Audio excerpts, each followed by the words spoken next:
Greetings, ladies and gentlemen, distinguished guests, Mr. Minister, and all the guests of the PDAC. It's a great honor to be here today for the 5th annual Kazakhstan Day, and I think it's a historic moment to present Minister of Industry and Construction, the new face of the mining industry of Kazakhstan, our Minister, Mr. Kanat Sharlapayev, to give the opening speech at today's Kazakhstan Day. Please welcome.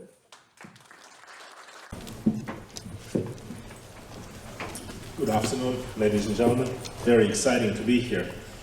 I'm going to start with a few very short statements about what Kazakhstan is and why we're all here. The reason why I'm here is because mining is such an important part of the industry in Kazakhstan. We are known to the world as an oil and gas country, and that is true. We've been a significant contributor to energy security regionally and globally, and we had a tremendous partnership with the oil and gas investors in Kazakhstan. But we've been a mining country for much, much longer than we've been an oil and gas country. My team dug out a fact. We smelted our first copper in 1928. That's nearly 100 years ago. We've already been in the metallurgy business. And we continue to rely on mining as a key provider of employment, the key taxpayer, and a key driver of our GDP growth in Kazakhstan. 220,000 people work in mining. I meet global companies and they show great interest in Kazakhstan, but first thing they ask me, where's your expatriates in your mining business? We don't need any. We have our own people who are capable of developing big, large projects. And what the state is doing currently is we're trying to attract more of junior miners to Kazakhstan and trying to facilitate the growth in the geological exploration. Something unprecedented happened in Kazakhstan in 2023. We opened 1.5 million square kilometers of territory for geological exploration. 1.5 million square kilometers. We've issued in 2023 more exploration licenses than we've issued for 4 years prior to that. The process of obtaining a mining license is now fully digitized. Some people who are present here today told me somebody from Thailand applied for a license. Fully online. In fact, 273 of those were issued online since October, since we've gone live with that program. And we will continue to invest into becoming a most attractive destination for junior mining companies globally. Any new discovery now is going to be put on a state balance and is going to be evaluated based on the critical score standards, starting from the January 1st, 2024. We're part of the critical score family and will continue to support international standards for mining in the country. We put out an interactive map of Kazakhstan. 50,000 of the secondary geological report back from the Soviet era were put out online, and we will continue to do that work, and our partners are here today. They'll speak probably about this, that what we want to do is to remove the informational asymmetry that existed between the state and an investor. Our job is very simple: gather all the geological data, do a little bit more, invest a little bit more in energy and physics, put it out there in the open for everyone to see. We want the investment community, we want the junior mining companies and even the big mining companies to make informed decisions on where they're going to do the geology work. And the only way to achieve that is to remove the informational asymmetry away from the state and over to the investor. And the most importantly, which is very unusual, we are seeing the real results of this already, of this territory open, of having an easy process of obtaining an exploration license in Kazakhstan. Something, again, very material to me happened on the 20th of December of 2023. It's very easy. It's a first come, first serve basis. You come in, you like the territory, you apply for a license, but if somebody else likes that territory, you compete. You bid against each other in the auction for the most attractive most attractive blocks for exploration. On the 20th of December, Rio Tinto competed against Fortescue. Kratos competed against Cove Capital, right?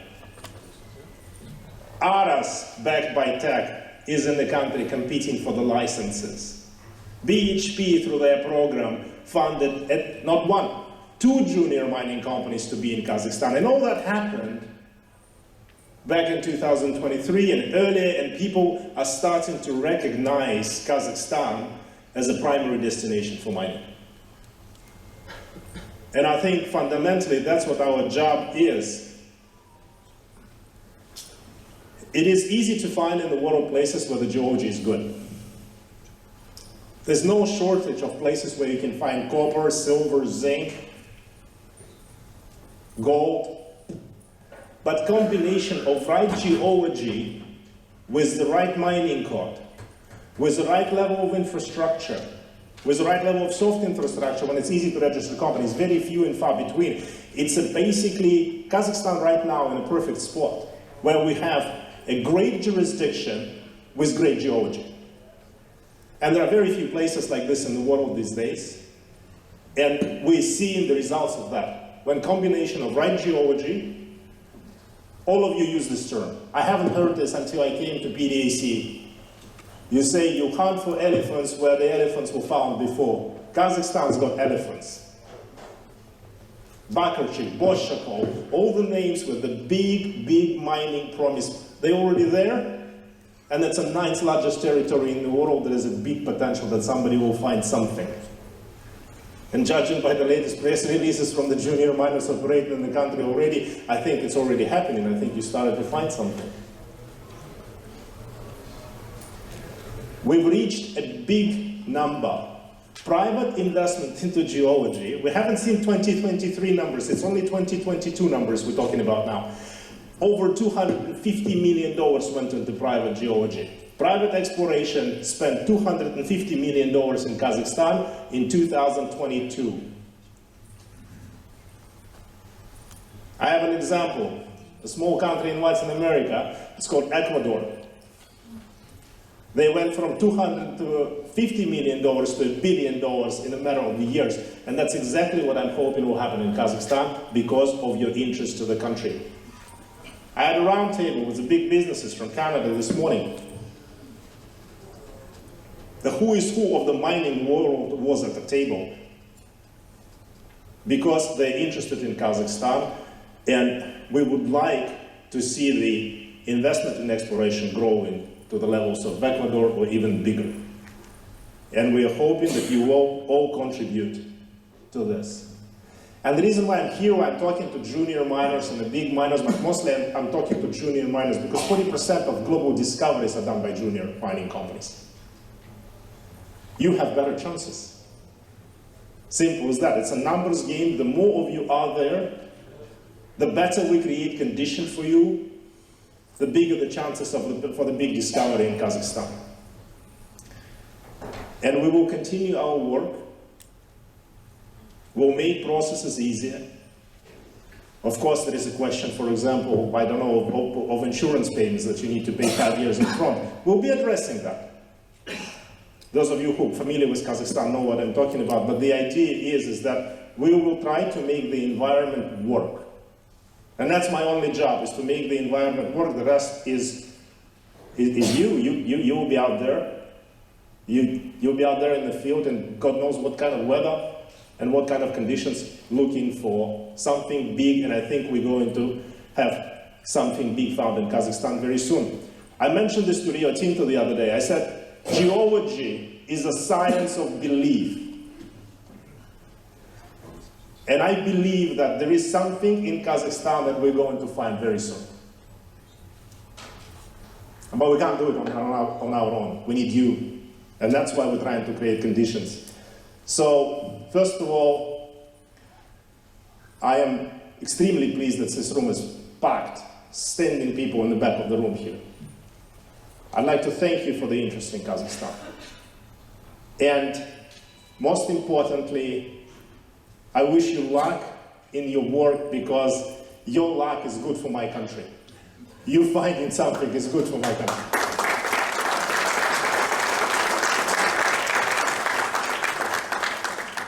Thank you. Thank you very much, Mr. Minister. And in the 5 years that we've been running Kazakhstan Day at PDAC, and I truly think this is a historic moment that we had the Minister, and in the last 5 years we saw the entrance into Kazakhstan of such Canadian companies such as Aras and Tech, First Quantum and Powers Resources, and the other ones is BHP, and all these companies, we coincidentally say it's because of the Kazakhstan Day, but the key is of course the data. And this, when it comes to historical data, opening up all geological data is still one of those areas which are going to be tackled. And this is where I invite Mr. Yervan Galiyev, our chairman of National Geological Survey, to answer these and address those questions. Yervan Fazilович. Thank you, Said. Good morning, ladies and gentlemen. Khayrlı gün, hürmetli hanımlar. So, yes, geological data is always the key to make a good investment decision. And in order to give the access to this geological data, the UGQ, we call it UGQ because it's in Kazakh, Ultuk Geological Қызмет, which means National Geological Survey.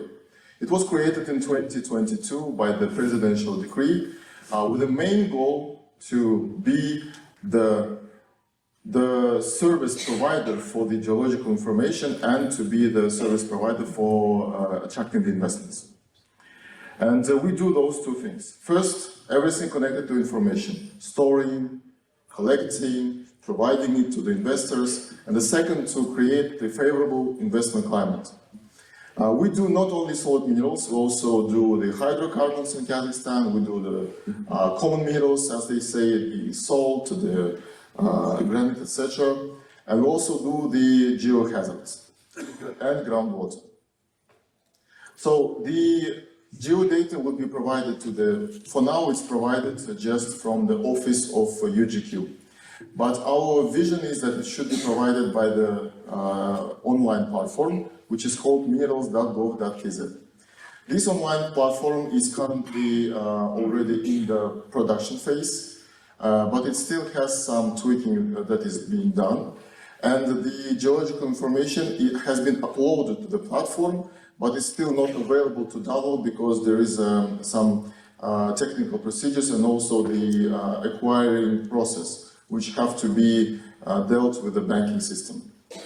But for now, I just wanted to say that of all those reports, 56,000 of secondary reports are available on the platform, and 20% of total volume of primary geodata has been digitized and will be also uploaded to the platform. Just for those of you who don't understand the difference between primary and secondary, it's something that is, I would say, a heritage from the Soviet times, because during Soviet times, usually there would be this very specific division between the two. So the primary second data is the one that was collected from the field. It would be the magnetic tapes, cartridges, field reports, etc., etc. And the secondary data is the report that was produced based on that data. So of course, the value of the primary data is very, very high. We understand that because the investors, such as yourself, you can use that to make your own interpretation, processing, etc. And we are in the process of digitizing that. This year, we're going to digitize 30% more of the primary data. Next year, we're going to digitize 50% more. And for the whole, so 20 last year, 30 this year, and 50 next year, we plan to finalize the whole process of digitizing the primary data in 2025. If we're talking about the auction for subsoil use, in Kazakhstan, there are two ways to do the auction. Two types of licenses, exploration and production. For exploration, as was said by the minister, the principle is first come, first serve.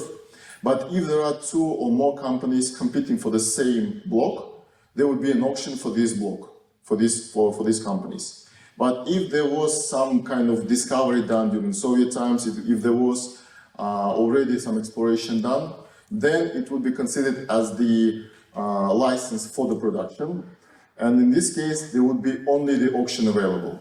And this year, in 2024, we plan to have an auction for a whole, for 58 reserve deposits for auction.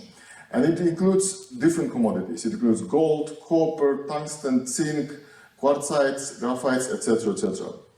And some of them are those that have been returned to the state fund because of the subsoil users that didn't meet some obligations or some other reasons. And in April 1, we plan that minerals.gov.kz, through the platform of minerals.gov.kz, you can apply for the auction. So the process of auction has been quite digitized and automatized. There would be the smart bridge system, which will see the QR code that you can use with QR signing. Then there would be the e-Kazana platform, which is a platform for all the auctions that are done in Kazakhstan. For instance, for the hydrocarbon reserves, they already hold auctions like every 2 or 3 months, and they do it through the e-Kazana platform. Also, there is EIS monitoring, information system monitoring. This is to control the public services delivery time. And there is also the bank support, which is STB, the depositing bank support. Nowadays in Kazakhstan, we are working to digitize some of the business processes. So for the subsoil use, the reporting process, LCO means license and contract obligations. So it will be done automatically and online through the platform. Also, the formation of subsoil fund management program, automation to the business processes of amendment to the contract, and others. For the geology part, we're working on digitizing the business process to obtain licenses for geological prospecting, licenses for use of subsurface, and others. And what was said by the minister when we're talking about the asymmetry of geological information, we understand that the current geophysical knowledge of the territory of Republic of Kazakhstan is covered mostly during the Soviet times, and at the moment doesn't meet the modern needs. And we know that the presence of the modern geophysical data could be the base for the key incentives for making decisions to start searching for minerals. And the more companies take part in this process, the higher the chances discovering the world-class deposits. So for these ideas, we have a solution, which would be the multi-layered countrywide geophysical research of subsoil on regional level, including, geological research of the country on country level, including remote sensing first, then geophysics, then geochemistry, and of course analysis of the heritage data. As I said before, during the Soviet times and during the independence time, we've collected so much data that needs to be used in this process of multi-layer research. And after that, what is the most important and key part is we will make this data available for everyone to be able to make an investment decision. Thank you.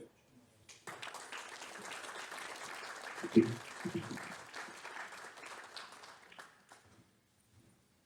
you very much, Yorlan. And in terms of solving the situation with data, there is another, perhaps one of the solutions which was just mentioned, is doing a countrywide airborne geophysics by a benchmark of many other countries, such as Canada and Australia. And in that sense, I would like to invite our next speaker, CEO of Excalibur Smart Mapping, Mr. Andres Blanco.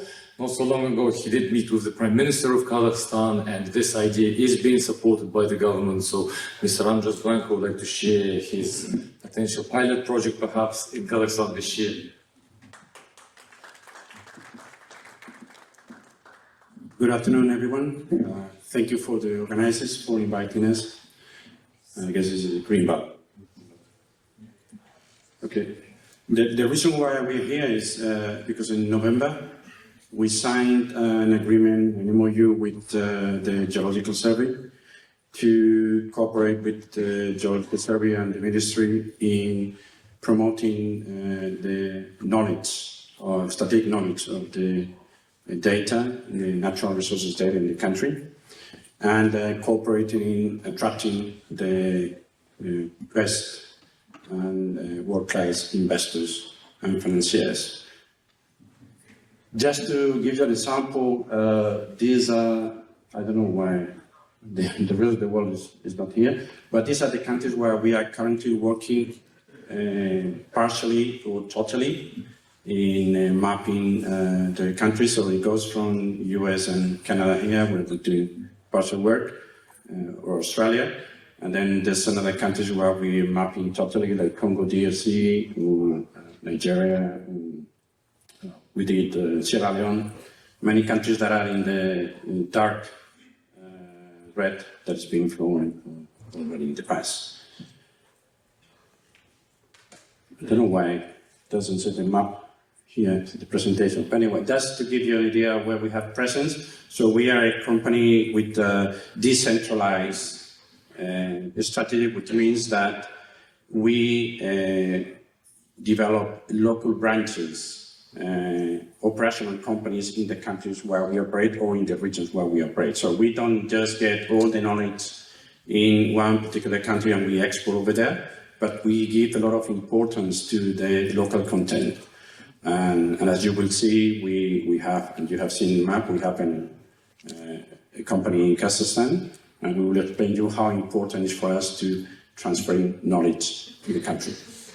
That's a reference. You can see we work for governments and private companies, mining companies, energy companies. The service offering, I guess most of you know, but basically we cover the full range from the acquisition of the data to the management of the data in those cases where some governments mostly they need some support from some unions. But let me just focus on one particular topic over there, which is Excalibur Smart Regional Interpretation. What is Excalibur Smart Regional Interpretation? We basically cooperating with Stanford University in developing with the application of artificial intelligence and machine learning tools, which is being heavily applied by investors or private companies, Cobalt Metals, BHP, or you guys, and most probably there's quite a few consultants investing in that, but no one is putting effort on applying these principles for the regional mapping.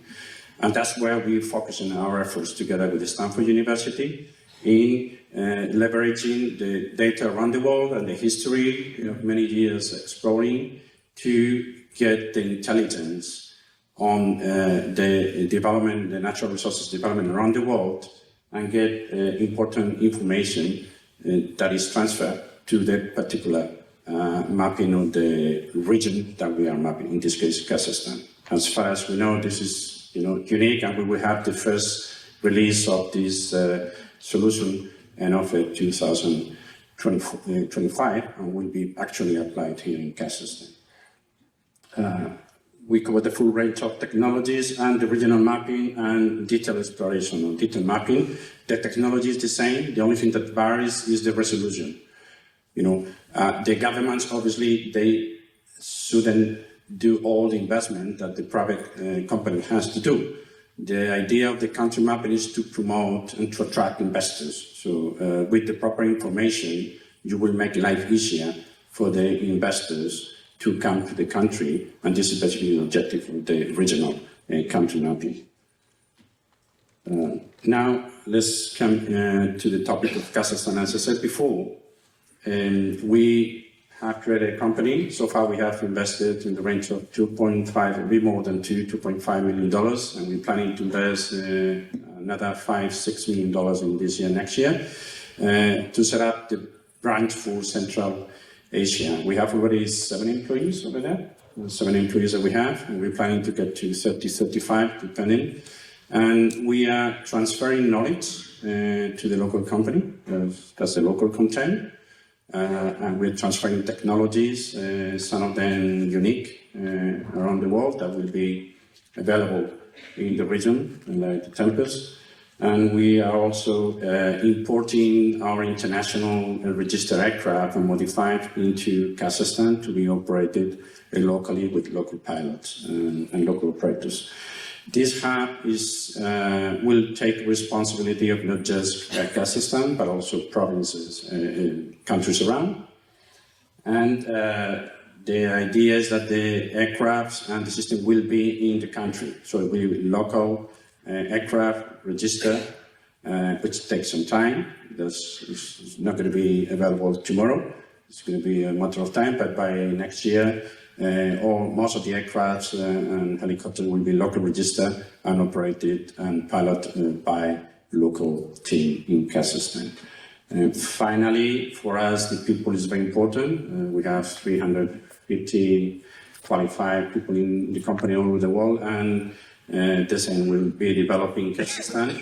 And we are planning to get an excellence center of processing. So we'll do some processing for projects in Kazakhstan, but also outside Kazakhstan. We'll be in Kazakhstan technological hub.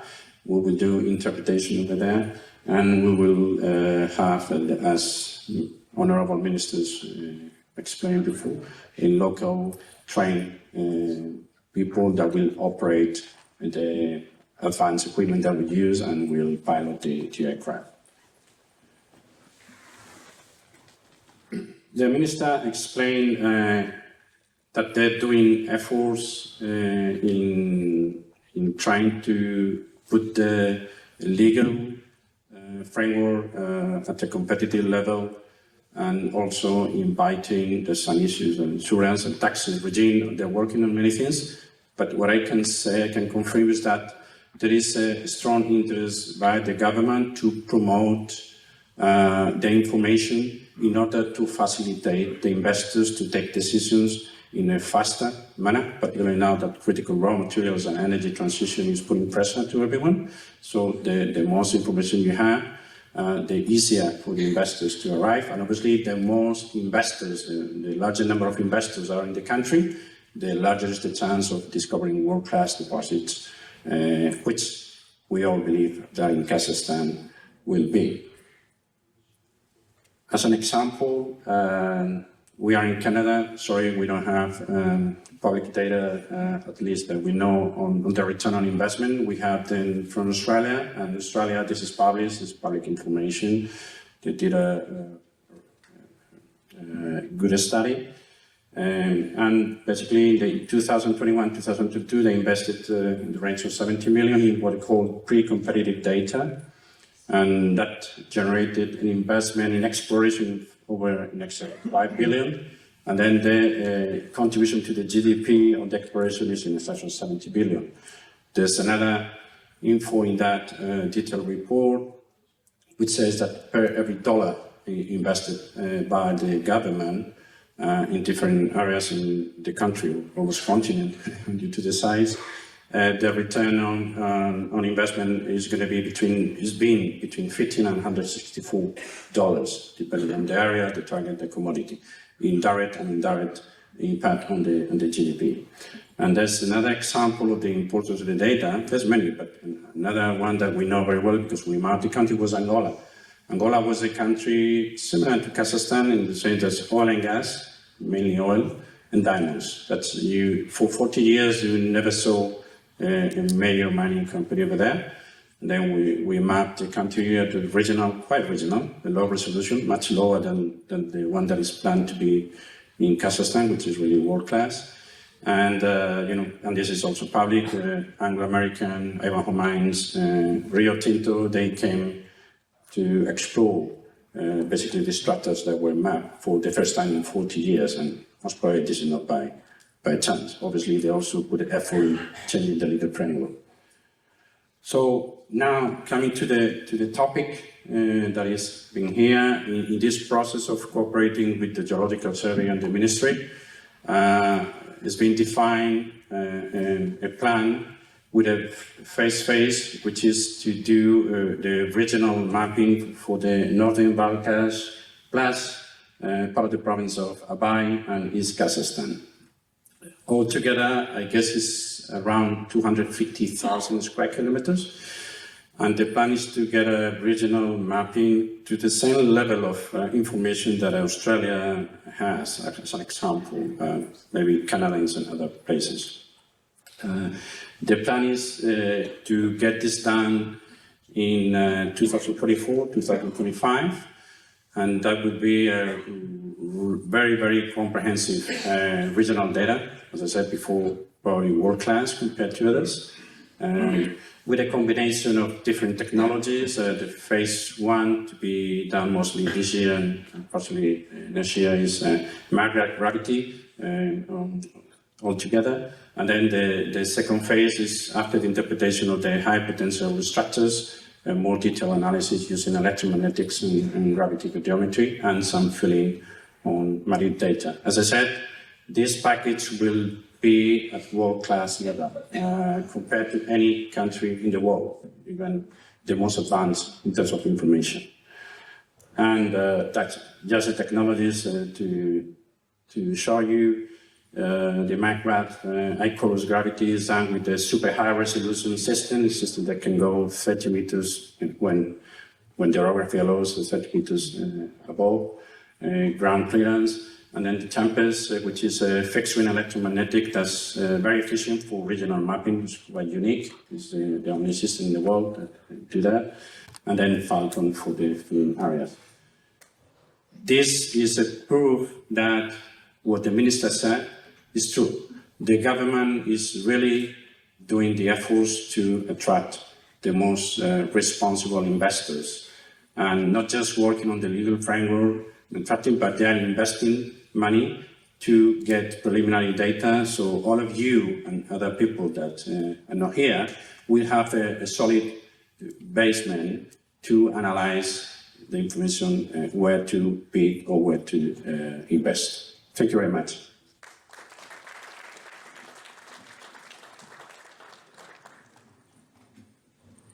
Thank you very much, Andres. And we are really looking forward to seeing this data once it's gathered and opened openly for the public and for the explorers to take advantage of. As the minister mentioned, we are on this hunt for the elephants, and northern Balkhash area going into the east of Kazakhstan could be one of those areas. And so far, we're seeing that local industrial companies are starting to participate in the auctions and participate for the critical minerals. I would like to invite now our next speaker, CEO of ERG Resources, to come and give a presentation on the prospects of the exploration program going forward.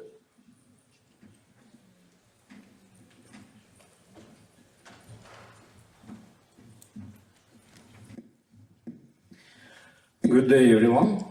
Ladies and gentlemen, I'm not the CEO of ERG, I'm a geologist, so couldn't come. But anyway, I'm here on behalf of the group and going to tell you about what we are doing in Kazakhstan.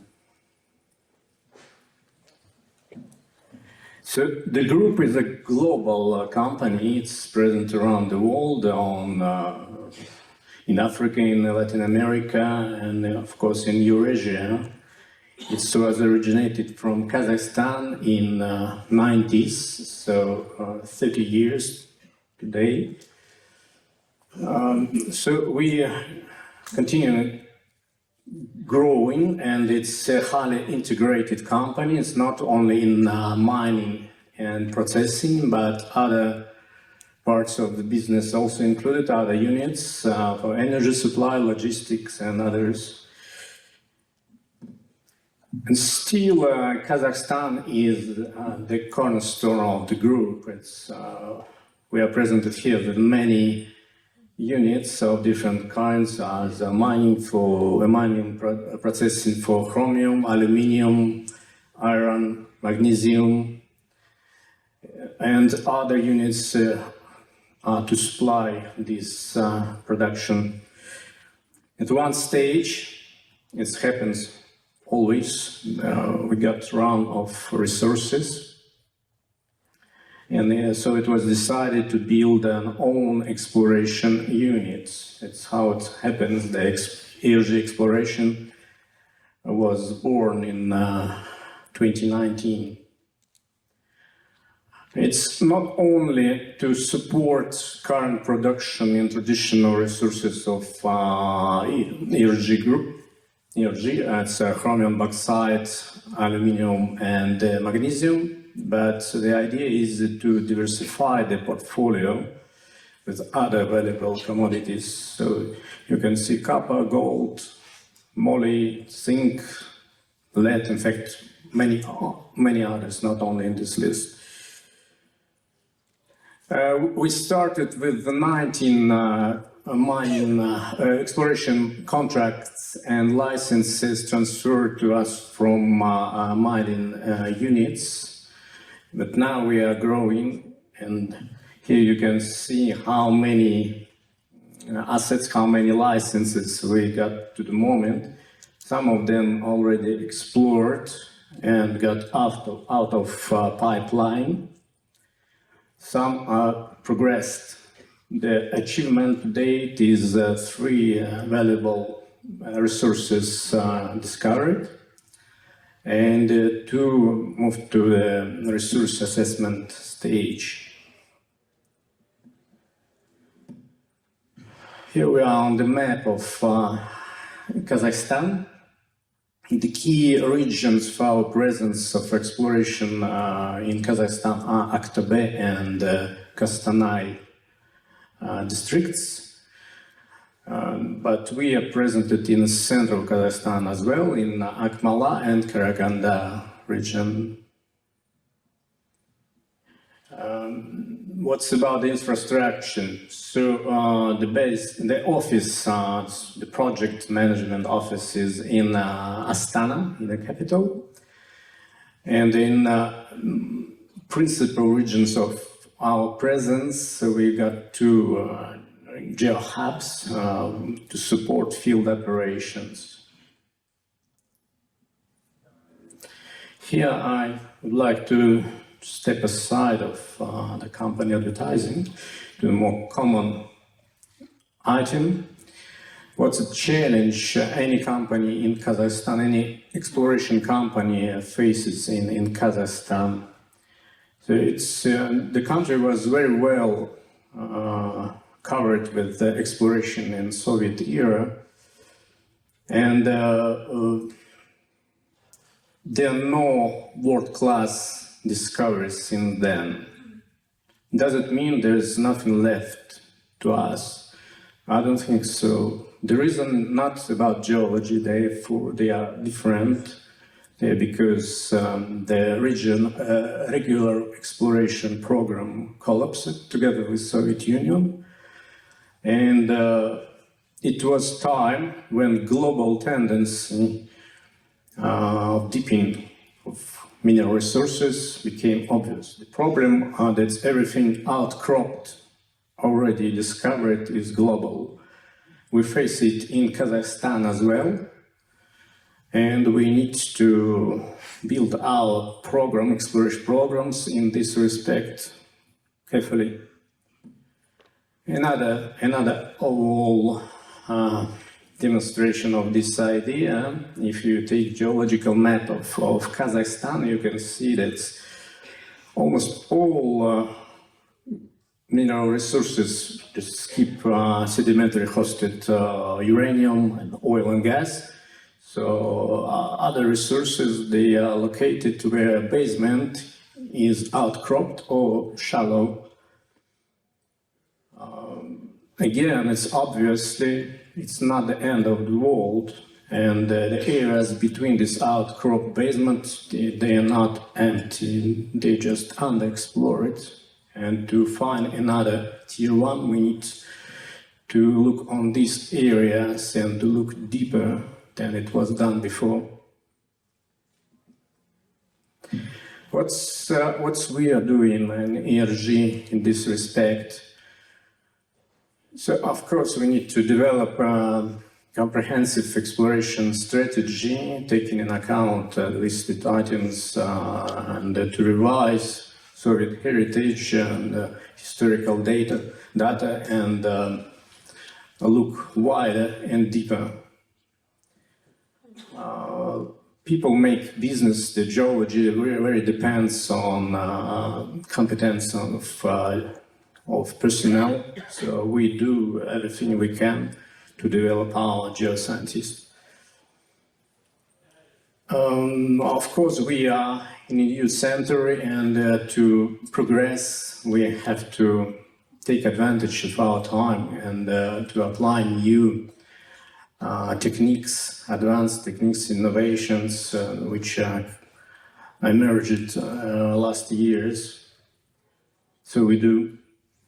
And then we need to manage data properly and use, again, the new tools for this, including artificial intelligence. We're not the only in this country, and any company, no company can do anything just on its own. So we are looking for partnership, for cooperation with other players. Here the list of our key partners in the country, there's companies and institutions we engage on different ways. ARG is open to any productive cooperation. So please, let's meet after this presentation and discuss what can do together. So indeed, it's a great job was done in Kazakhstan in the past. Its exploration was great, and to succeed, we need to do something even better. Actually, we need to do our best to find another world-class deposit in Kazakhstan, and to do it not only for private gain, but for mutual well-being, for common welfare. So let's do it together.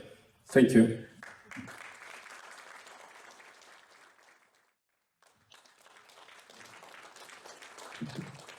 The video is going to be posted online in case you've missed it. And so I would like to invite now Tim Barry to moderate this session. I'm done for now. And to speak, carry on about the Balkash, George is Trevor Wright to continue his talk.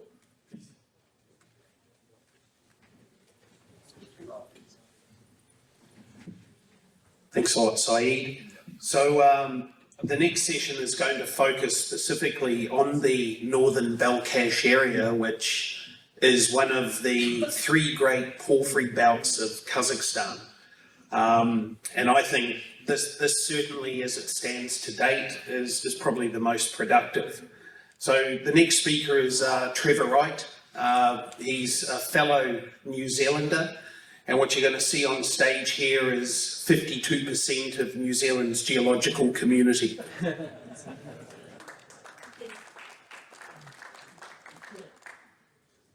Thanks, Tim. Thanks to the organisers. I was just interested to hear the Minister's talk, and I think you'll, after we've finished here, you'll be able to get an appreciation for what the country's trying to achieve. And I think we're an example of a junior exploration company coming in and having a really good go. We're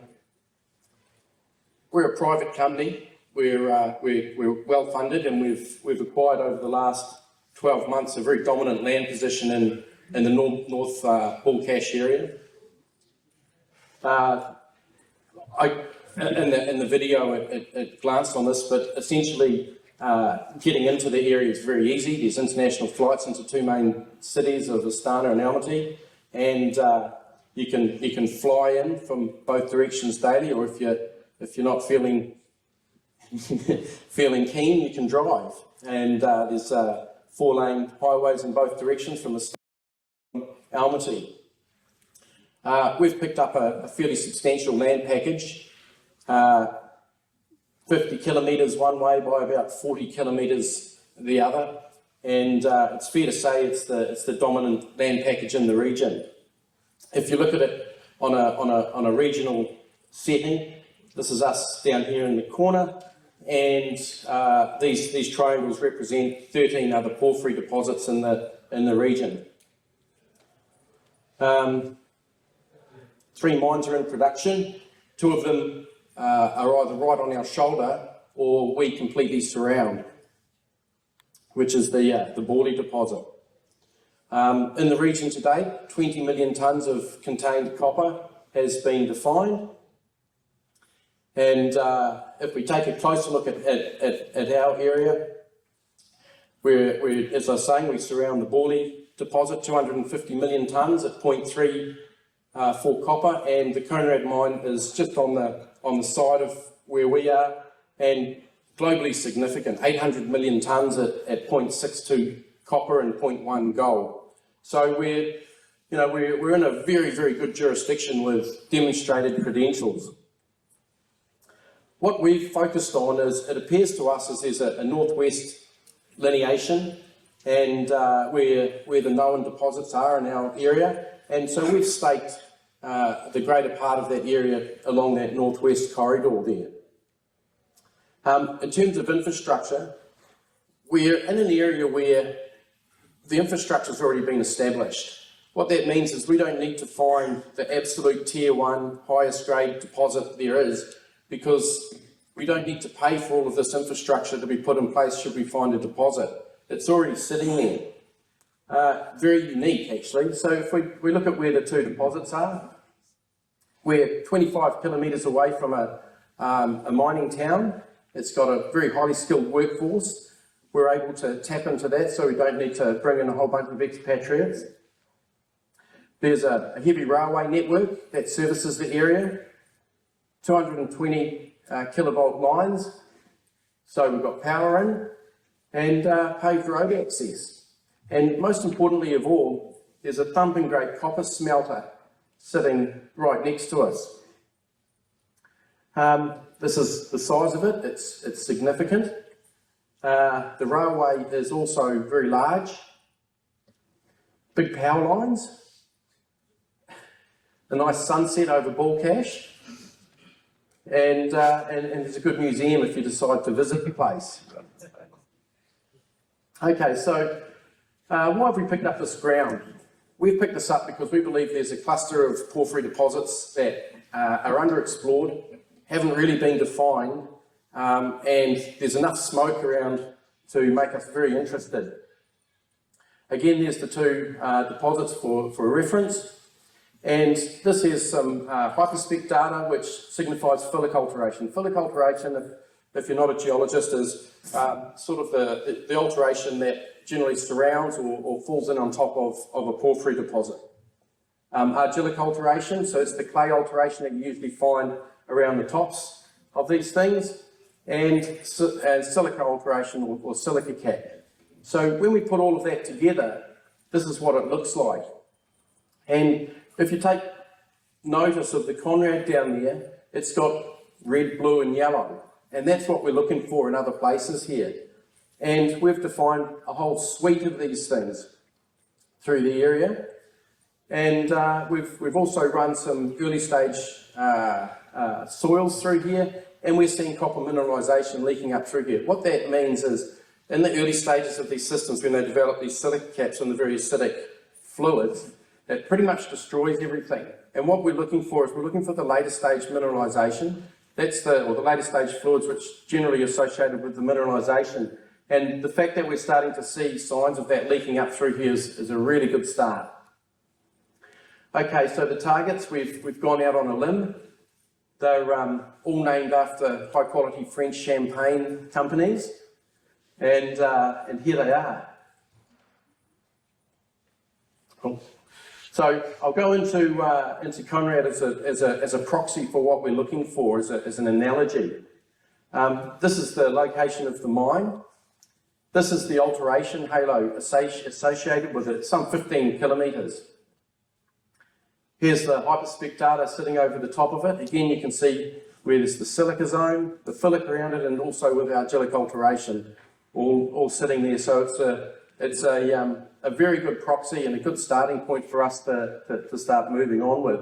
And if we look at the crude target here, this is the Borley open pit, and we put on this data. One of the things you'll notice is there's a big gap in the middle there, and we think that this is a bunch of sediment. The other thing to take note of about the crude target is it's an oxide copper mineralisation at surface, and it doesn't appear to be related to the core of a porphyry system. So we don't see the alteration assemblage in the hyperspec that we're seeing at Conrad sitting right on top of this thing. But what we did do is we can still see copper surrounding the outside, and we think there's a fairly good chance that underneath those sediments we'll find where all of this copper is leaking up into the Borley system. This is, for example, what it looks like in their mine next door. They're running this, they're processing this copper oxide. They're processing 5,000 tonnes a year of cathode copper. Here's a silica alteration not too far distant, which is what we're seeing in a lot of our other targets. And there's an example of the leach pad for the oxide extraction. This one here is the giant of our bunch. It's the Bollinger target, and it's big. We're talking some 17 kilometres by around about 13 kilometres, and it's fair to say you could hide something in that area pretty easy. So again, we're just using some simple rules of thumb to start off with, and as you can see, there's the alteration assemblage and the hyperspec that we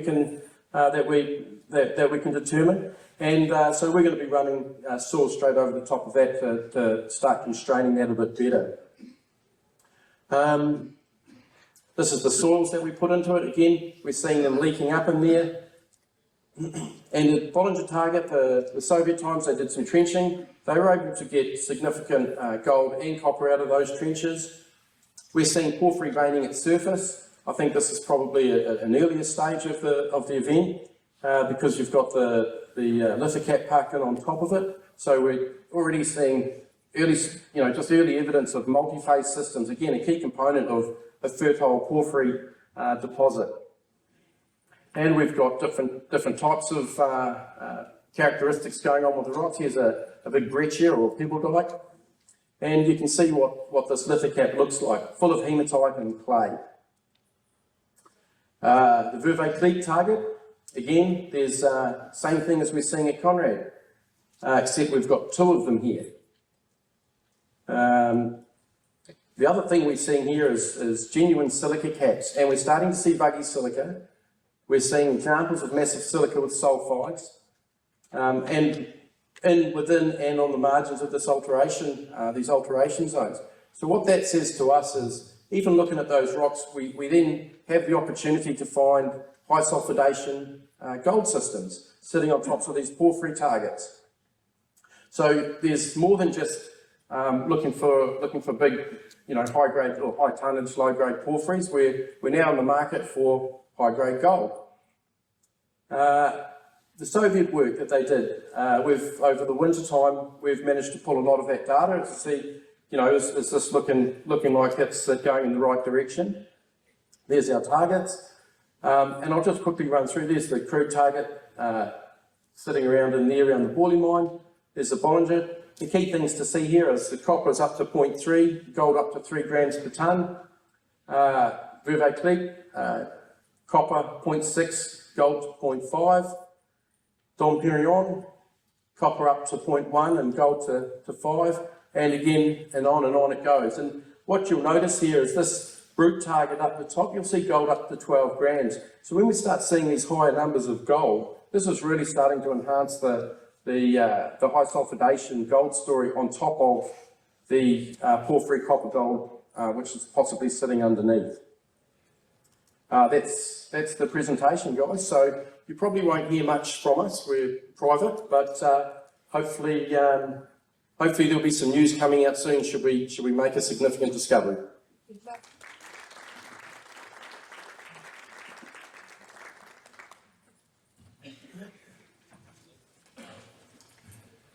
Thanks, Trev. So, following on from Trev's talk, I'd like to invite Raimar Seltman up to speak. Raimar is the head of the Natural History Museum and one of the lecturers at the Society of Economic Geologists, and can supply some fact and science to the story.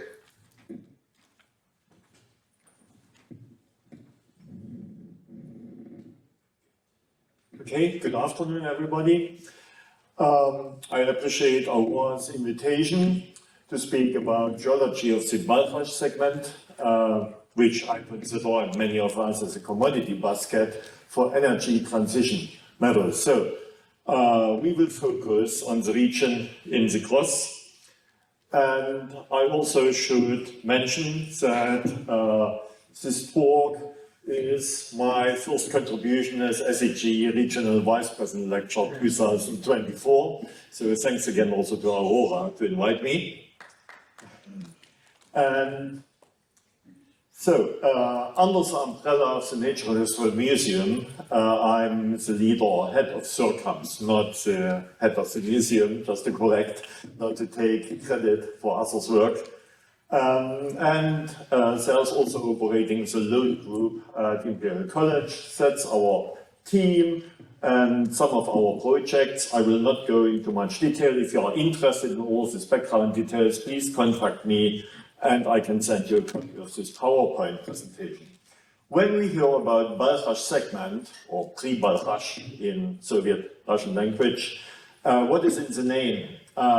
Maybe there's some confusion about the regional geography, the metallurgy. We speak practically about the Kazakh orocline, which is formed through an accretionary orogeny in early Paleozoic, mid-Paleozoic, late Paleozoic. But specifically, the Balkhash segment is part of the Balkhash-Ili arc, which is late Paleozoic, and we saw in the previous presentation of Mr. Wright about their research in this oroclinal banded region with the northern and the southern limb. And to understand the ore potential, we need to reconstruct the geodynamic evolution to assess the ore potential, especially that one undercover. So, and part of the geotectonic regime is a sequence of subduction, aggression, collision, and post-collisional processes. Subduction controls the porphyries. In post-collisional or collisional stage, we have rare metal, rare earth deposits. And important for the understanding is also the distribution of sutures and ophiolites. I will not go into further details here. We have published quite a lot in different media, Generation Earth Sciences, the Superporphyry volume, Mike Porter's work, and CIRCAMS serve as a USGS partner for their Global Mineral Resource Assessment Program focused on copper in Kazakhstan, Urals, former Soviet Union, and the result of this is a large number of scientific investigation reports, SIR, all available from the USGS website, open access. The team produced over the last 22 years annual or many updates of our CIRCAMS Central Asia ArcGIS platform. It comprises a digital geological map and a comprehensive mineral deposits database of more than 2,000 mineral deposits, which can be used for mineral assessment, target generation, target selection work. So, zooming in to the Balkhash segment, here on the map of geology mineral deposits of Kazakhstan, Central Asia, in scale 1.5 million. This map is separately available, and if we now model it here for the Kazakh orocline, the tectonic setting with key ore deposits and time slices. So the oldest formation is located in a Cambrian oceanic arc with Boscha coal, around 500 million years old, dated by Chinese collects by the CIRCAMS team. Then we have in the arc-related formations of the Ordovician Silurian, Koksai, Vasilkovskoye, but also Bektauga. And we have Norgascan, where several new age data of the causative intrusion of the fertile ore-bearing intrusion have been produced, and it is late Silurian to early Devonian, around 50 million years younger than Bektauga and Vasilkovskoye or Koksai. Finally, we have in the late Devonian to Permian the different deposits of the Balkhash-Ili arc with Kaunrad to Aktogai, but also Bogotu in China and Ashi in China. And late to post-collisional Cheskaskan, but also the stitching formations like Bakirchik gold deposits, stitching in the Permian and dated wires.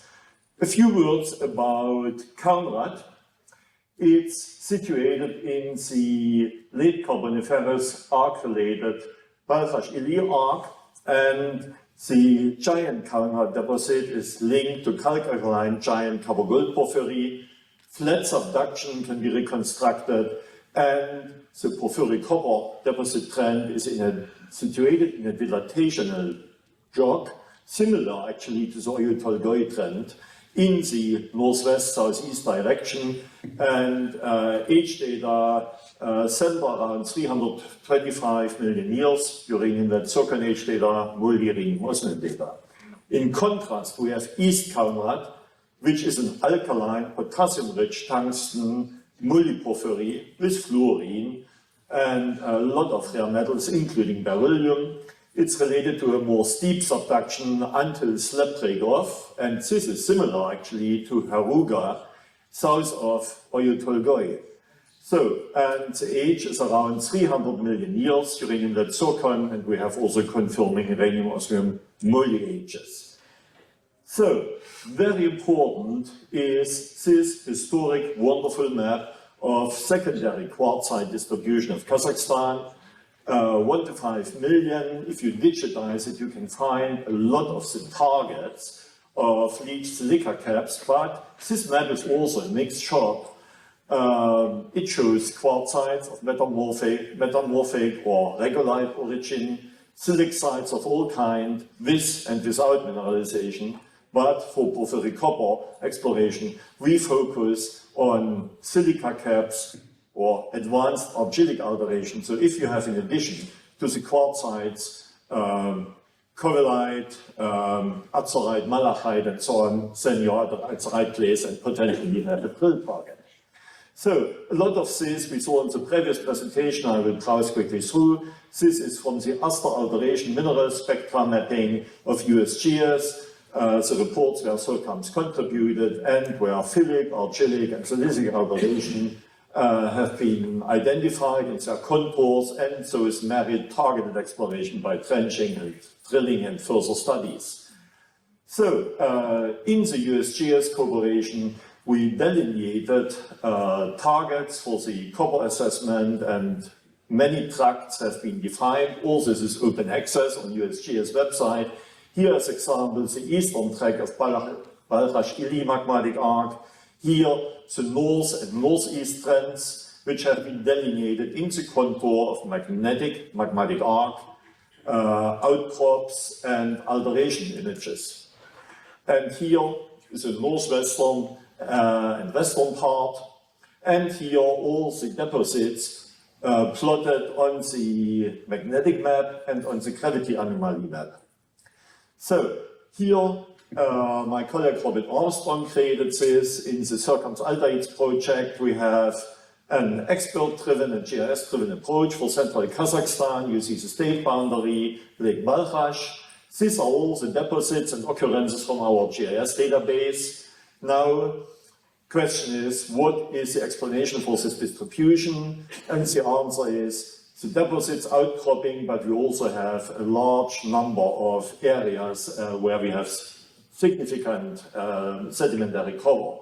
Here now, in addition, the magnetic anomaly image in the background, the white zones, the white contours, which is the Balkhash-Ili arc undercover. So, here now, the main porphyries in Kazakhstan and China, and the late Carboniferous Permian Andean arc in its contour, and this also helped our work with the USGS team. So it's geological prospective domains for the porphyries, and it's exactly the region where your company is currently active, Woli, the zone northwest of Kanat. So, yeah, and here now also some of the intrusions and the prospective domains for porphyries. Besides this expert approach, we did another approach jointly with IGS. Again, our map for Balkhash, here all the deposits plotted and contours of high prospectivity in red color, highly favorable regions. And you see in the northwest, there are some regions with the red contours. This is probably what is now your license area, license blocks, Boli region. So here, also plotted now in the geological map, and here the license map, it's a few years ago before COVID. So at that time, the red area was still open. So you obviously staked it in the last 2-3 years, yeah, these areas. So this is an example of our approach. This is a whole bulk database that we have and showing with the commodity basket. We worked a lot to understand the geodynamic environments where critical metal form. We have the 3 metallogenic epochs or forms in the Mesozoic, ophiolites with rifting, subduction, accretion, collision, within plate and platform cover, where specific minerals accumulate. That's our digital geological map practically. And then we have a number of commodity maps, copper, gold, lead, zinc, silver, critical metal map of Kazakhstan, copper again, lithium distribution map, and rare earth deposits of Kazakhstan especially, shown here different deposit types where rare earth occurs, and tin and tungsten. So this is some interesting slide we did in the zircons, the age dating, and epsilon hafnium isotope ratio, lutetium hafnium ratio, and you see the Oyu-Tolgoi cluster in the Devonian around 370 million years, close to the depleted mantle line, juvenile input, mantle interaction, driving the porphyry magmas Oyu-Tolgoi. So, and in the left of it, there we have blue signature, and this is a Balkhash cluster. And we don't know, in our magmatic rocks we sampled, plutones, basalites, there we have this isotope information. This is fertile, this is juvenile, and these are the targets which have the zircons probably need to be drilled a few hundred meters undercover. So this shows high prospectivity similar to Oyu-Tolgoi, but it has to be found. Currently, we are working at Norcascan and Aktogai. Norcascan, we identified the causative intrusions with ages of 330 and 300 million years, so 2 major pulses of the Karaganda complex. And Aktogai, we identified a shallow magma chamber with tonalite porphyry stocks, both in print publications. That's the last slide. So, contrasting reality between proven arc fertility and predicted copper potential, sedimentary copper, porphyry copper, but still disappointing reality of poor exploration success in the region, mainly low-grade discoveries. And this requires a rethinking towards improved approach rather than a focus on drilling of shallow anomalies. So the answer is deep penetration airport geophysics, Excalibur, for instance. Yeah? This work will give a major push. Seismic tomography of the depth of the subcrustal lithospheric mantle as a fertilization factor for juvenile input. Third, precise geochronology of the causative intrusions, age matters, grade matters, and size matters. And finally, assessing the Pluton architecture versus porphyry fertility to find economic ore grade, not just mineralized plutons. So, and the reassessment of field data, of Soviet legacy data, what are the volcanoplutonic assemblages, anatomy, textures of hidden cupolas and volcanic edifices, questioning the deep eroded uplift blocks, what is their paleointrusion level, what is their erosion level, and the understanding of uplift and fluid conduits. There may be zoned or also telescope porphyry epithermal systems, which we don't understand. In a pluton may be sitting another cupola inside, like Norcascan. And finally, structural geology is key to identify dilational jogs like slip-puller part zones. And burial and preservation of subsided but mineralized cupolas similar to Kalmakür surrounding. There are productive porphyries, but 300, 400 meter deeper compared to Kalmakür Hirschlik. Okay, thank you for your attention.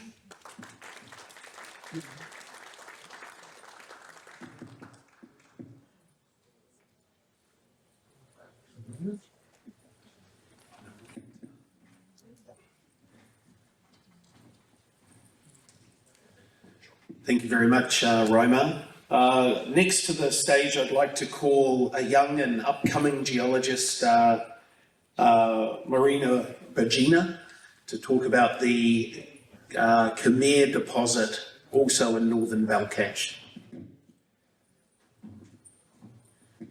Hello, dear participants of Kazakhstan Day. Today, I would like to draw your attention to another project that has the potential for developing a copper porphyry deposit in the West Balkhash region. The Khmer deposit is located within the Central Asian orogenic belt, also known as the Altai's tectonic collage, and more precisely within the Devonian belt of Paleozoic-Kazakh-Mongol arc. This arc includes several major copper porphyry deposits containing more than 23 million tons of copper in metal, like Konrad, Aktogay, Aydarli, Nukarsgan, as others. Regionally, Khmer is localized in the junction of the Sretumsky shear zone and the largest intrusive complexes like Zheltau and Atmanglai of acidic and intermediate composition. The Khmer deposit is located within the Balkhash region, where several active mining enterprises are known operate. And in 80 kilometers southwest of the known Balkhash mine, and in 120 kilometers southwest of the Priazorsk flotation concentrator. Within the 80 kilometers radius of the site, there are highway and the railway providing access to the major cities of Astana, Almaty, and Balkhash. Nearest gold extraction plant at the Agbakai deposits is approximately 30 kilometers to the west. Total licensed area of Khmer is 350 square kilometers.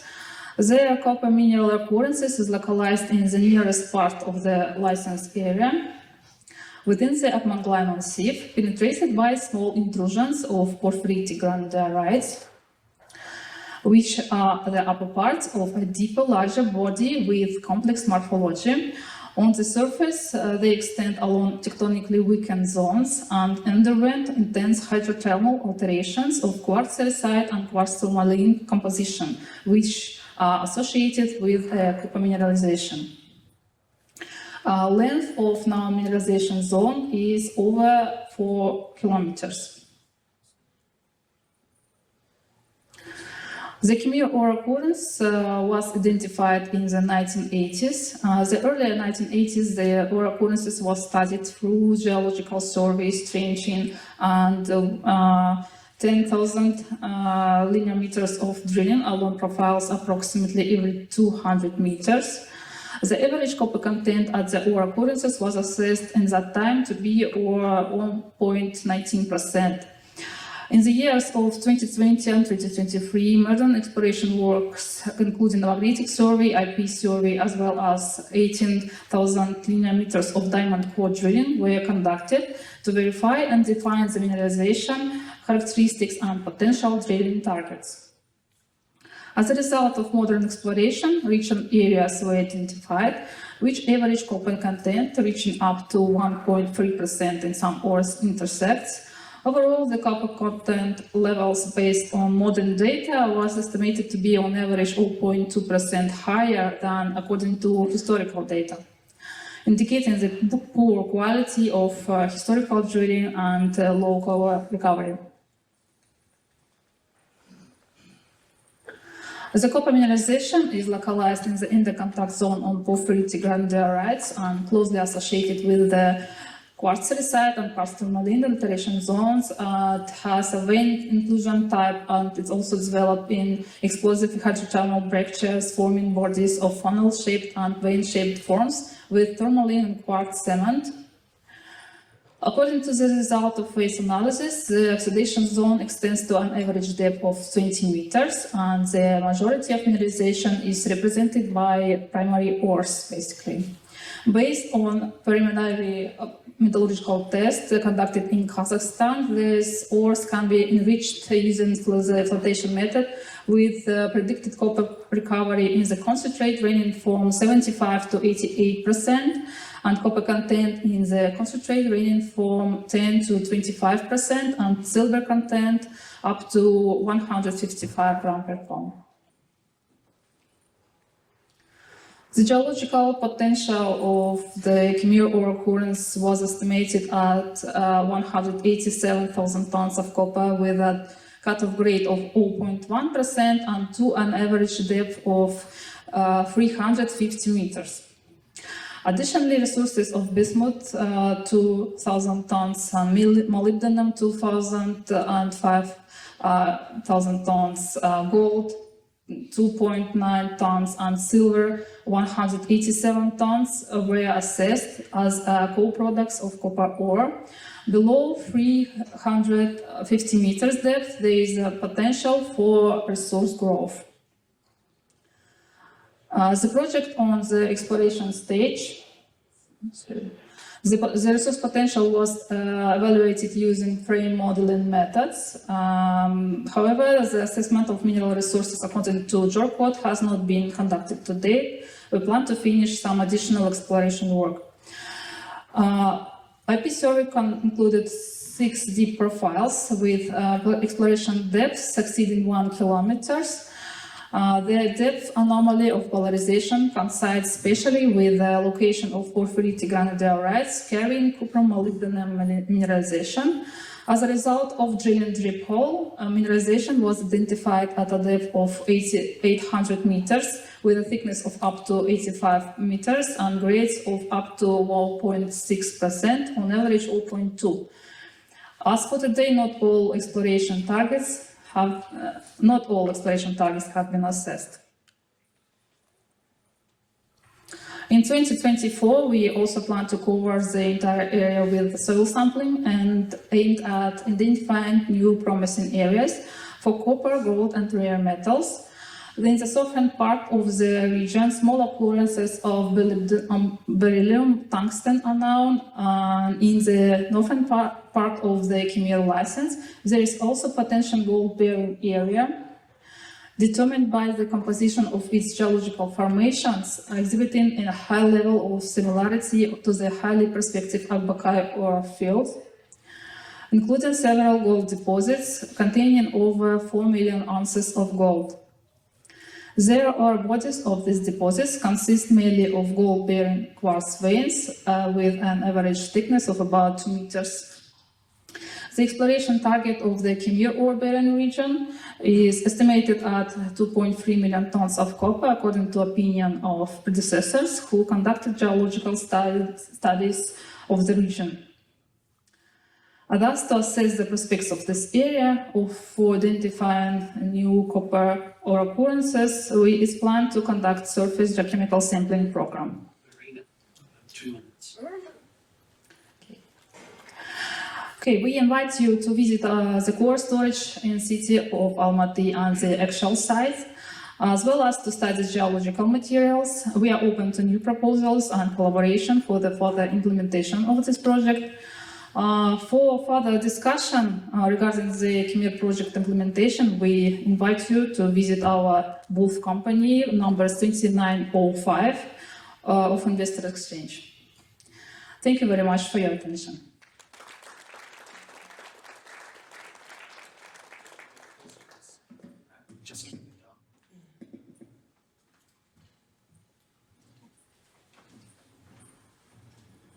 All right, I think in the interests of just keeping the process going, I'd like to invite the other principal of Aurora up to the stage, Kaiser, to moderate the next session, please.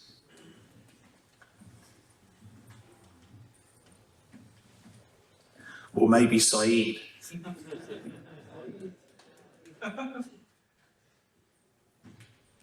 I guess Kaiser is on the break.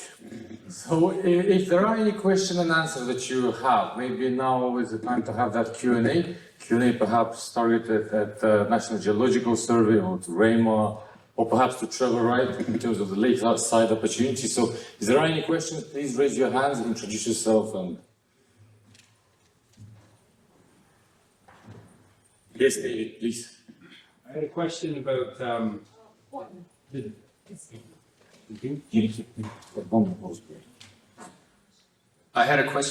the digital data availability. I was confused as to whether Some data is available now. I know you're in the process of digitizing the various reports and information from previous era. Is any of that information available at this point, or do you plan on making it available in the future? Thank you for your question. So the answer would be that that information was digitized, it was scanned, and it was uploaded to the platform. But it's currently not available for the downloading to the general investment community because there are some, as I said, technical issues that would be finalized, I hope, by the end of the March. And then we'll make an announcement saying that you can access this information. Thank you. Any more questions? If there are any other questions, please feel free to ask them.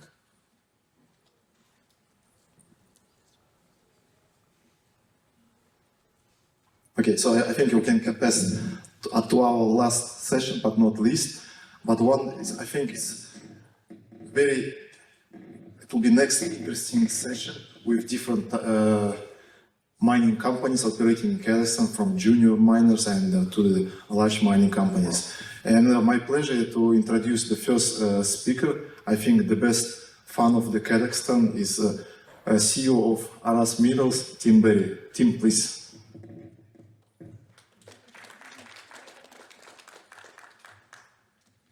I'm shocked to be here. So thank you very much for taking the time to hear about Kazakhstan. I think the moves that the country have made is fast citing Kazakhstan as, in my opinion, the #1 exploration jurisdiction on the planet. And I think the Minister did a very good job of articulating exactly that.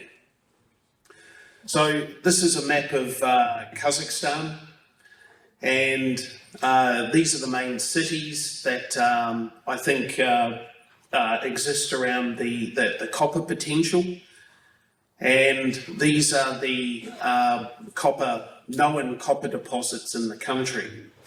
And that's spread through 3 distinct copper belts. The one over in the west is the Ural belt, and then the one in the south is what Trevor and Raimar were talking about, the Balkashvili belt. And then I'm going to talk about what's known as the Boshakol-Chingiz magmatic arc, which is the purple belt in the north. So our projects are located 250 kilometres from Astana, the capital city.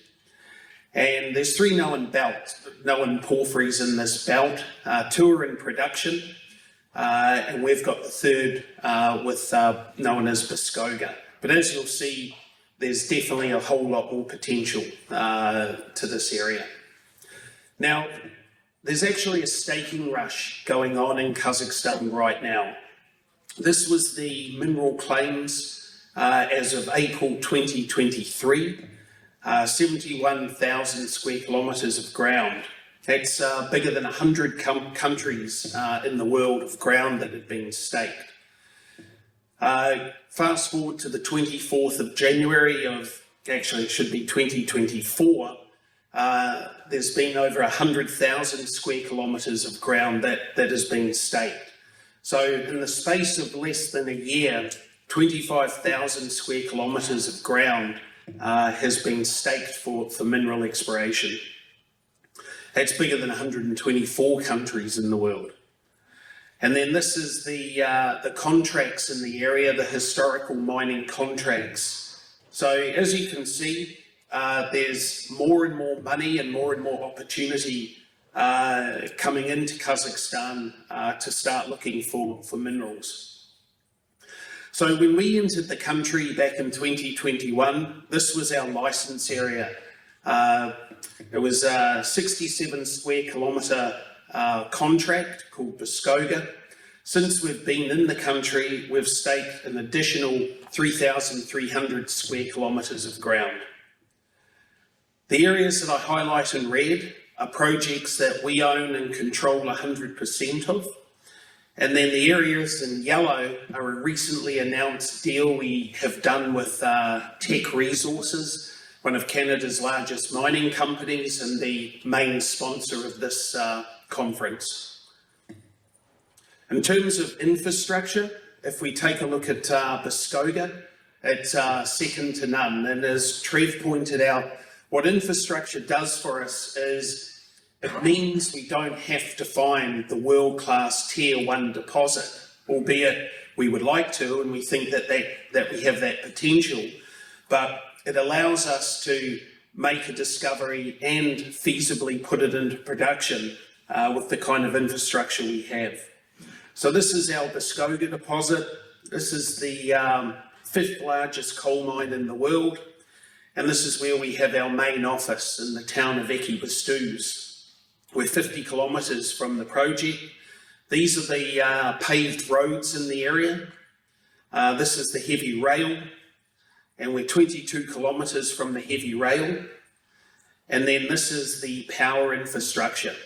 We've got the 2 highest voltage power lines in the world going right through our project at 1100 kVA. You can feel your fillings fizz as you look at them. So the Muskoka resource that we've defined thus far looks like this. It's been defined by 49,000 metres of drilling, and we've got a resource of approximately 200 million tonnes, averaging 0.3 copper and 0.5 gold. But the real question is, can it grow? So the whole project is buried under about 30 to 40 metres of overburden, so we see no outcrop. So one of the ways we explore is we use a technique where we drill through the overburden and sample the very top of the bedrock. When we do that, this is the copper anomaly we get. So that's where the main deposit sits, and we've got an over 4 kilometre copper anomaly trend. When you look at gold, same thing again. You've got over 4 kilometres. And so this has been the drilling we've done to date. So if you zoom into the main deposit, we're drilling over 1 kilometre of copper equivalent at 0.5, 0.6 up in the main deposit. We've got 500 to 600 metres of copper gold mineralisation in the middle. These are the first 3 holes in this portion of the deposit. And then in the south, we've got a mainly gold-rich system. So 84 metres at 1.32 grams gold, 44 at 2.3 grams gold, all starting almost at surface under that overburden.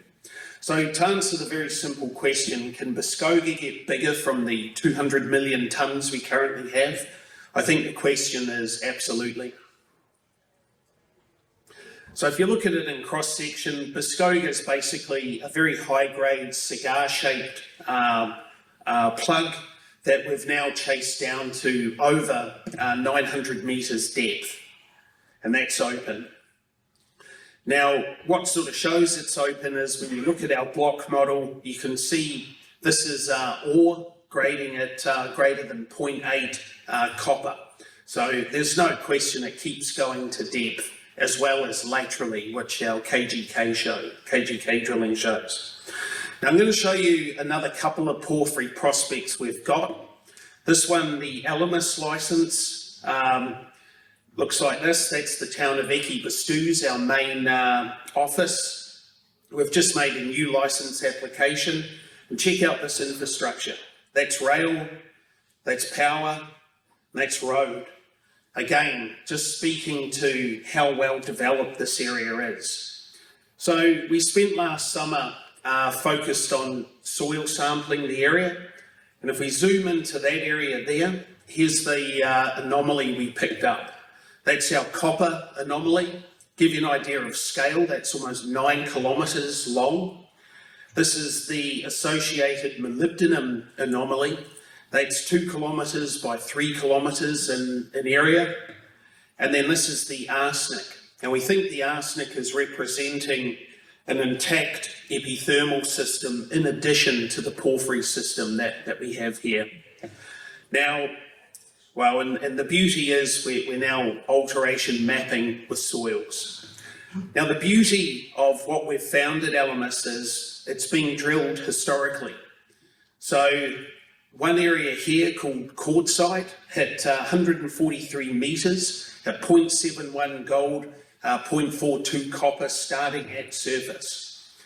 If you look at the Berezki East, we drilled 105 metres, averaging 1.17 gold and 0.2 copper, again starting at surface.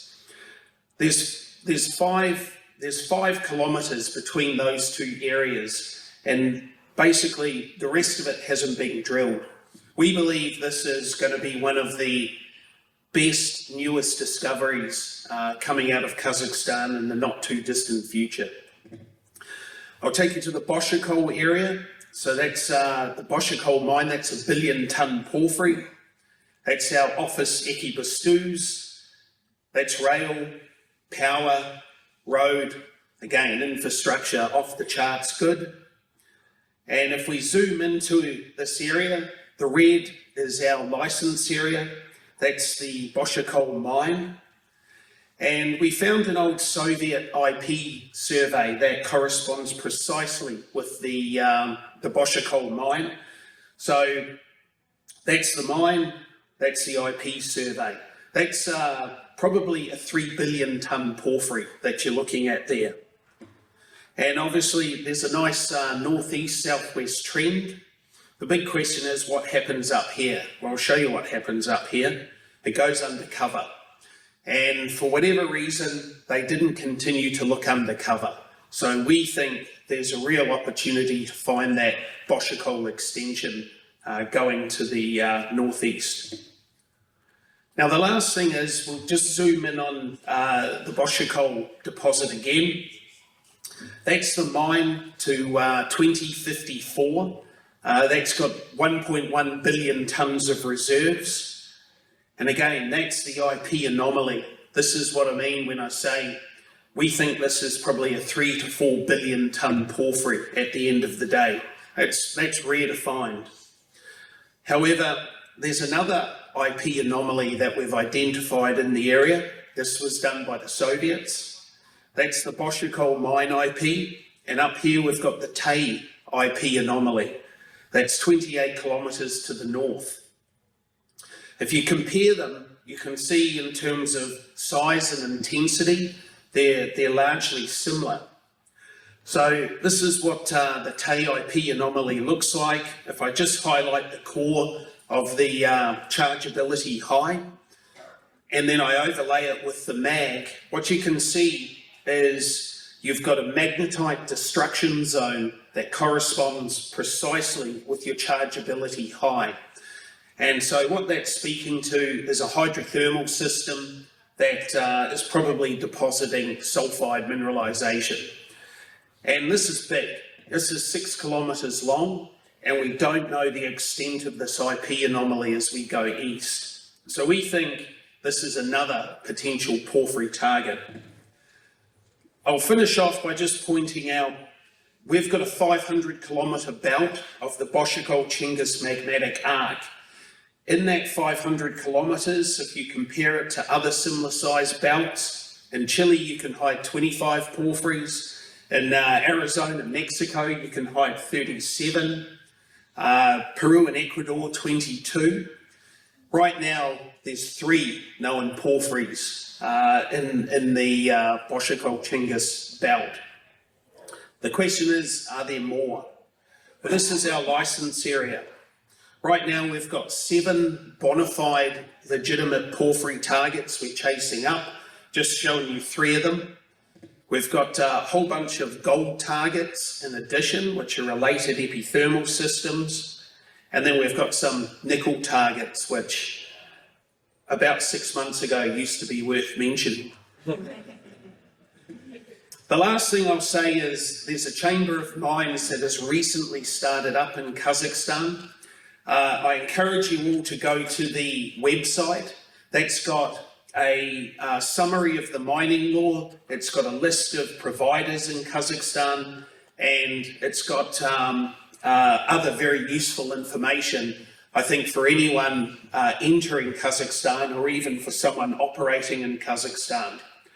This is a list of some of the members. We've got Rio Tinto, Fortescue, Eramet, Isan, some very big names in the mining business. Right now, we've got 45 members, and we believe this is another positive step towards the production of the mining industry in Kazakhstan. Thank you very much. Tim, thank you for excellent presentation.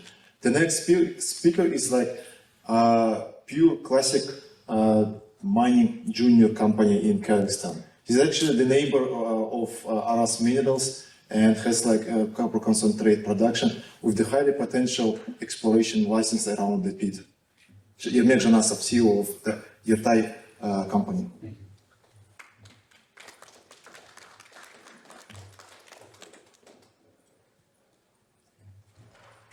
So, dear ladies and gentlemen, in my speech I would like to present our company. Yertai LLP is an example of medium-sized mining and processing companies in Kazakhstan.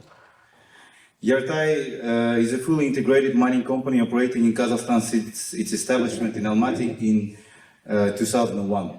With a workforce of over 1,000 employees, our company specializes in exploration, mining, processing, and activities in the country. We have a number of producing assets as well as a number of exploration fields. We are present in Karaganda and Pavlodar regions, which were just shown by our colleagues before. Our group of companies is currently mining 2 open pit mines in Kazakhstan, Ayakojan copper deposit and Koskuduk polymetallic deposit. So I guess it's like this. Yes.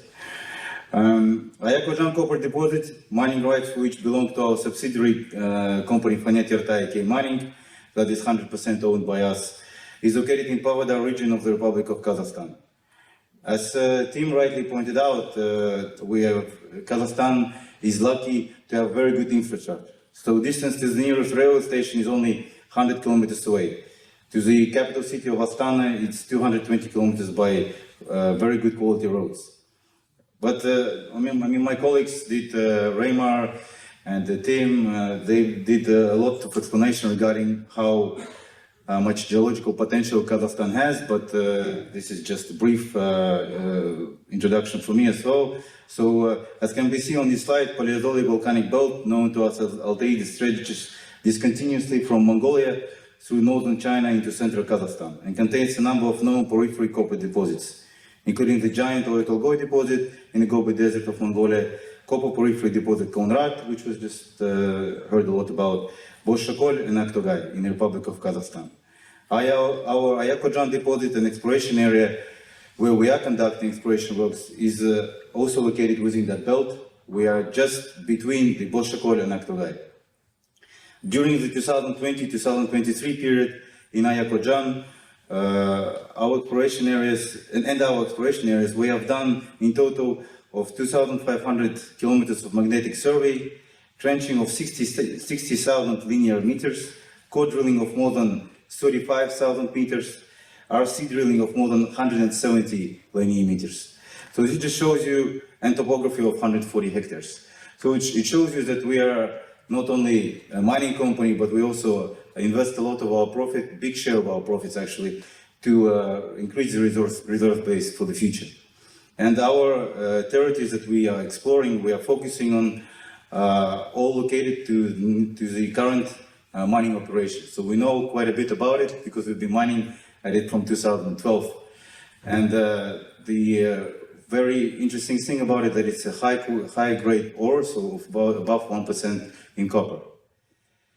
We have more than 50 in-house geologists. All of the works mentioned above were done in accordance with the QA/QC standards, and we're using international as well as local subcontractors for geophysical works, drilling, development and processing technology, and geological support. We have also constructed a big cold storage facility on site, which stores all of the drilling material. So if anybody of you will be interested to come and check out our story, you can come to our site see the current mining operation, current processing plant, which is working 24/7, and the core storage facility, which will have all the data. As a result of this work, we have managed to increase the reserves of the Ayakojan copper deposit to more than 80,000 tons of copper in ore, of 2% content. As the next step of development, we are planning to develop this reserve by underground mining with the service of subsidiary of one of the world's leading underground mining companies.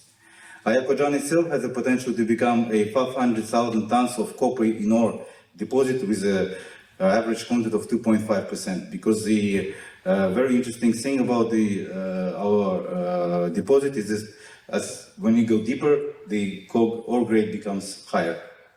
So this is an example of our Ayakojan deposit. The structure, it's an open pit currently, and when we, 5 years ago, we only had maybe 10,000 tons of copper left at the deposit from the geological data that we had. But after a significant investment into exploration, we had managed to add to more than 100,000 tons of copper of 2%, more than 2% grade. That is allowing us to continue our works, and again, as I say, generate profit to continue exploration works.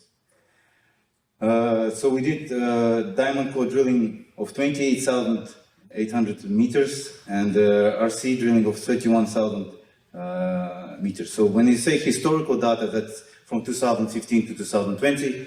The modern data is from 2020 to 2023. Yes, sorry guys, just lost myself a bit. So yes, our exploration work in the nearby fields that were mostly done to 70 meters depth led to a discovery of more than 65,000 tons of oxide copper and 15,000 tons of sulfide copper in ore, and we're looking to increase it to more than 700 million tons of ore with an average content of 1%. This is our Ayakojan concentrator, so we have milling, flotation, so standard procedures. But what is very important is that currently we already on our exploration areas, we have discovered of about around 200,000 tons of copper in ore with an average content of 1%. Everything was done by QAQC standards. We did the metallurgical test already, so it's mostly an oxide ore because it's at from top to 70 meters. So at the start, we are now building an SXEW plant on site. At the initial production capacity at the first stage will be 5,000 tons of copper. It's gonna reach, we're planning to, the next phase, to do a 15,000 tons operation. Just to give you an idea of our operations in the country, this is a Koskuduk gold-containing polymetallic deposit, which is also currently developed by a company located in Karaganda region. License for the deposit was acquired at the exploration stage, and after completion of the exploration works, we have to start mining operations in December of 2023, so very recently. It's an open pit operation, and ore from the deposit is processed at a nearby Pyrodos flotation plant in Balkhash region, which we heard about. Currently, we are producing gold-containing lead concentrates and planning to start production of zinc concentrates in the second half of the year. We are planning to continue exploration works on the deposit and nearby areas to further increase the resource base for our Pyrodos enrichment plant. So we totally share here the belief of our colleagues that Balkhash region has a lot of potential for both lead, gold, and copper deposits. To return a little bit about our Ayakojan operation, so it's an open pit operation for where we mine around 9,000 tons of copper per year with an average count of 1%. With various upgrades to our flotation scheme and investments to R&D, we have managed to increase the processing capacity for our flotation plant to 800,000 tons a year. We are planning to increase it further to 1.5 million tons a year in 2024-25. Our research and development work allowed us to increase the extraction rate of ore from copper to up to 93% in flotation. And in SXEW copper leaching, we're expecting around 85 to 87% of extraction rate. In general, the aim of our company is to make a large discovery in Ayakojan and nearby exploration areas that will allow us to further expand our projects in the area and continue to contribute to the growth of the mining sector in the country and economic development of Kazakhstan. In addition, it's important to highlight our company's commitment to social responsibility. Apart from contributing directly to the state budget, we also allocate funding to local schools, assist families in needs, sponsor young youth sports team, and contribute to overall development of local communities. Moreover, we take a great pride in our track record of nurturing and developing our own in-house experts, who have evolved from university graduates into highly skilled specialists over many years. Many of our leading specialists have been in the company for over a decade.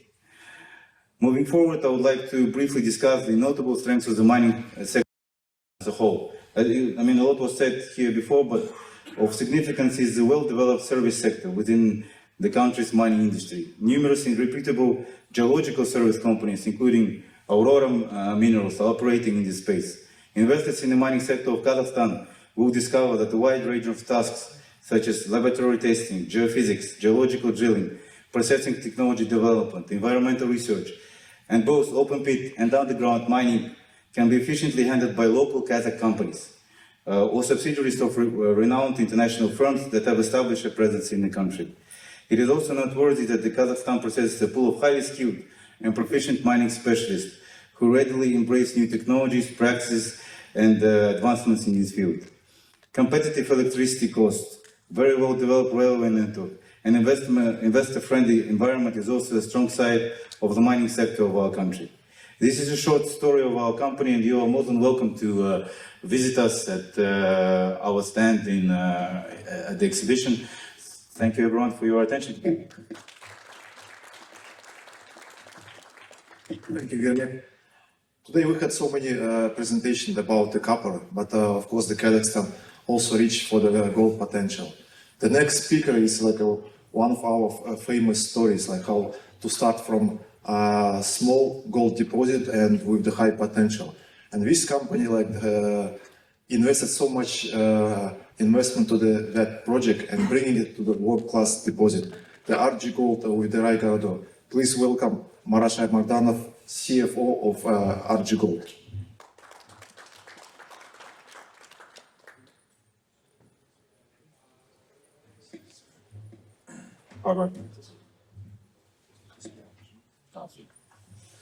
Hi everyone, my name is Marat. I am the CFO of the company called RG Gold, and today I'll briefly tell you about the things we've done so far. Like Kaysar mentioned here, it's been a long and treacherous path for the company. It grew from a very small, comparatively small deposit to one of the bigger mines in the company. So we are a company based in Kazakhstan. We are partially owned by a local investment group called Verny Capital and international mining fund called Resource Capital Funds. Verny Capital invested into the asset in 2013. That's where we can say its sort of newer story came to life. We are the third largest single deposit in Kazakhstan. We are located on the same belt as the bigger mines like Bakarchik and Vasilkovskaya mine. Currently, we operate roughly 7 million tons in processing capacity. That's divided into two types of processing, which is being 2 million tons in heap leach and 5 million tons in the newly built CIP plant that we've commissioned in the end of 2022.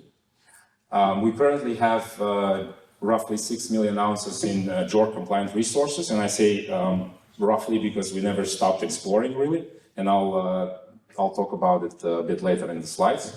Our existing life of mine spans roughly 17 years at roughly 180,000 ounces per year.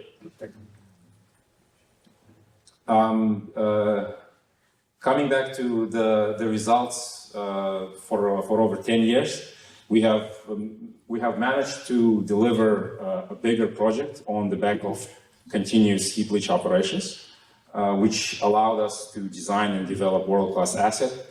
So 2023 was a record high year for the company because we operated both the heap leach processing plant as well as the CIP processing plant. We delivered north of 190,000 ounces at $200 million EBITDA. We are trying to maintain it. However, due to oxide ore depletion, we will likely stop the heap leach operations this year and put it on care and maintenance. And I'm hoping that our geological department will find additional ore on the surrounding areas that we may recommission these operations. So I wanted to briefly discuss and tell you what we've done so far. So we've commissioned, we actually broke ground on this project in spring of 2021, delivered the projects in under 18 months.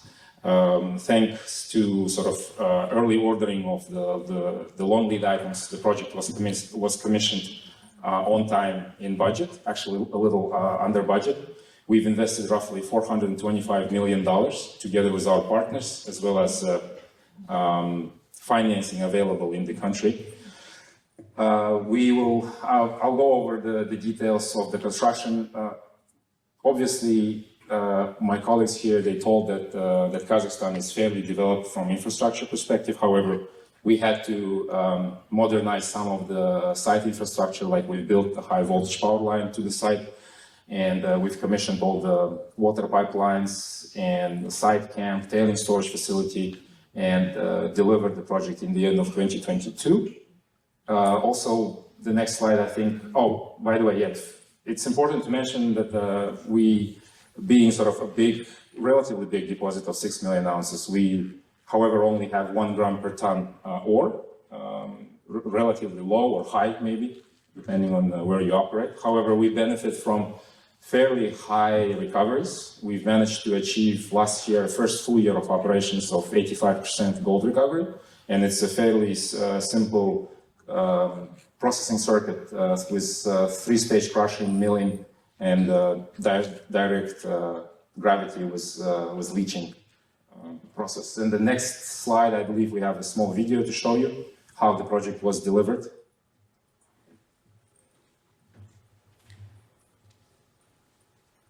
There's supposed to be some.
Thank you. We obviously, as a company, and my colleagues from Yertai, they mentioned here that we take local communities and the social responsibility of the company very seriously, and because we believe deeply in heart that our success is truly based sort of on their success as well. So we try and make sure that the local communities see how the company is growing, and they also benefit from it as well, which is why we invest in essential infrastructure. We voluntarily take on projects that we do deliver ourselves. We go sort of school by school, house by house, requesting the special needs and trying to deliver these from kindergartens, schools, through to infrastructure on the villages, the roads, etc. We never stopped exploring because, any mining company is really, valued by its geological potential. So I just wanted to briefly tell you about what we've done geologically speaking. So there's a couple of slides here, and forgive me if I butcher some of the technical parts here. We operate two open pits, the north and south, we call it. There is some theories around that the fact that they should connect at some point, depending on where the gold price is, I think. So we are investing heavily into exploration still. We've done roughly 30,000 meters in 2023, and we're doing additional 30,000 meters this year of diamond core drilling. This is our latest JORC statement. It's JORC compliant resources. We are working towards sort of improving the predictability of the ore body by keep investing into the exploration. Together with that, in Kazakhstan, we have several standards of reporting of the resources. So we also maintain the local old standards, so-called GKZ, as well as KazRC, and they all seem to reconcile with each other at fairly the same target of 6 to 7 million ounces. And I say 6 to 7 because, like I said, we've never stopped exploring. Our ore body is not delineated both on flanks and at depth, which is why we think there's some potential for underground and maybe growth on the sites. So to date, RG Gold had invested roughly $33 million direct to exploration. We benefit from very good service companies like Aurora as well, though we haven't worked with them yet. But we've done roughly 200,000 meters of diamond drilling into the asset. However, we still stand at roughly $5.50 an ounce in the resource. So it's a fairly favorable geography, and I think, I don't know if you know any of our colleagues from RCF, they have benefited from investing in this asset very well, and they always are sort of surprised by when they hear how much it costs to drill or how much it costs to hire somebody or to do the service. By the way, all the contractors you've seen on the video, they are all from local communities, so to say, from Kazakhstan. So there is a skill level to deliver projects of this big and pretty much in very constrained environments like the COVID and geopolitical environments were during our project. So just to mention briefly, because we're pressed on time, I know, we currently operate one contract mining territory, that's that weird shape you see. We have several prospects on that area that we know that can deliver 3 to 4 tons of gold additional. We're still thinking what to do with it.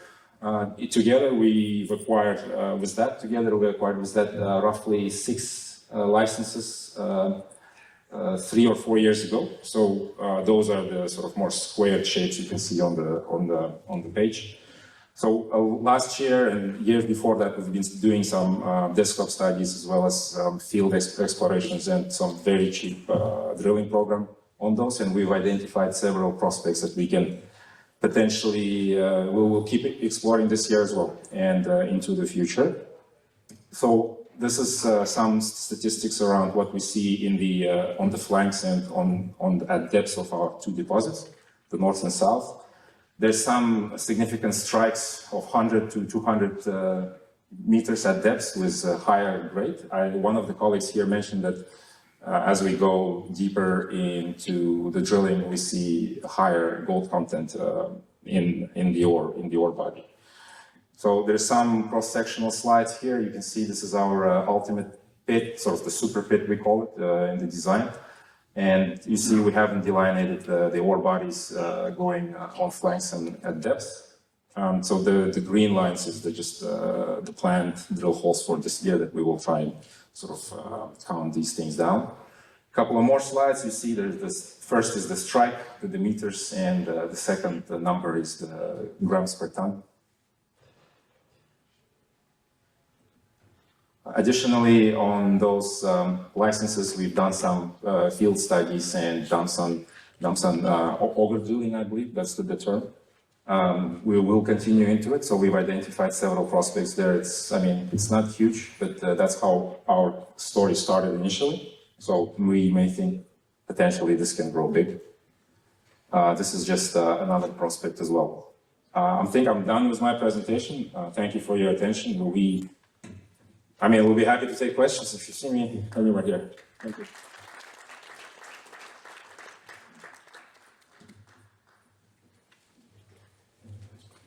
Thank you, Marat.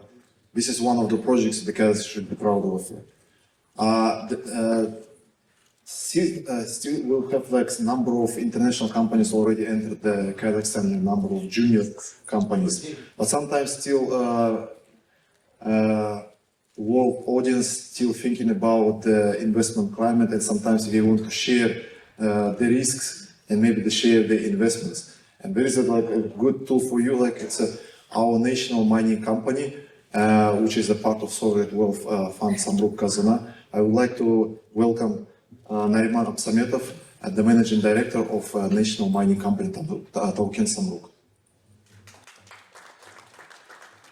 Thank you, Kaisan. Hi all. So my presentation will be very, I would like to say, last row friendly. So I will have just a couple of slides, and I will try to explain everything by my speech and everything. So first slide is Kazakhstan. I don't want to stop it here like for a long time. So I think that all previous speakers talk about it a lot. So Kazakhstan pretty rich for gold, copper, and rare earth metals, and then here's some of the regions. So I think we can go further.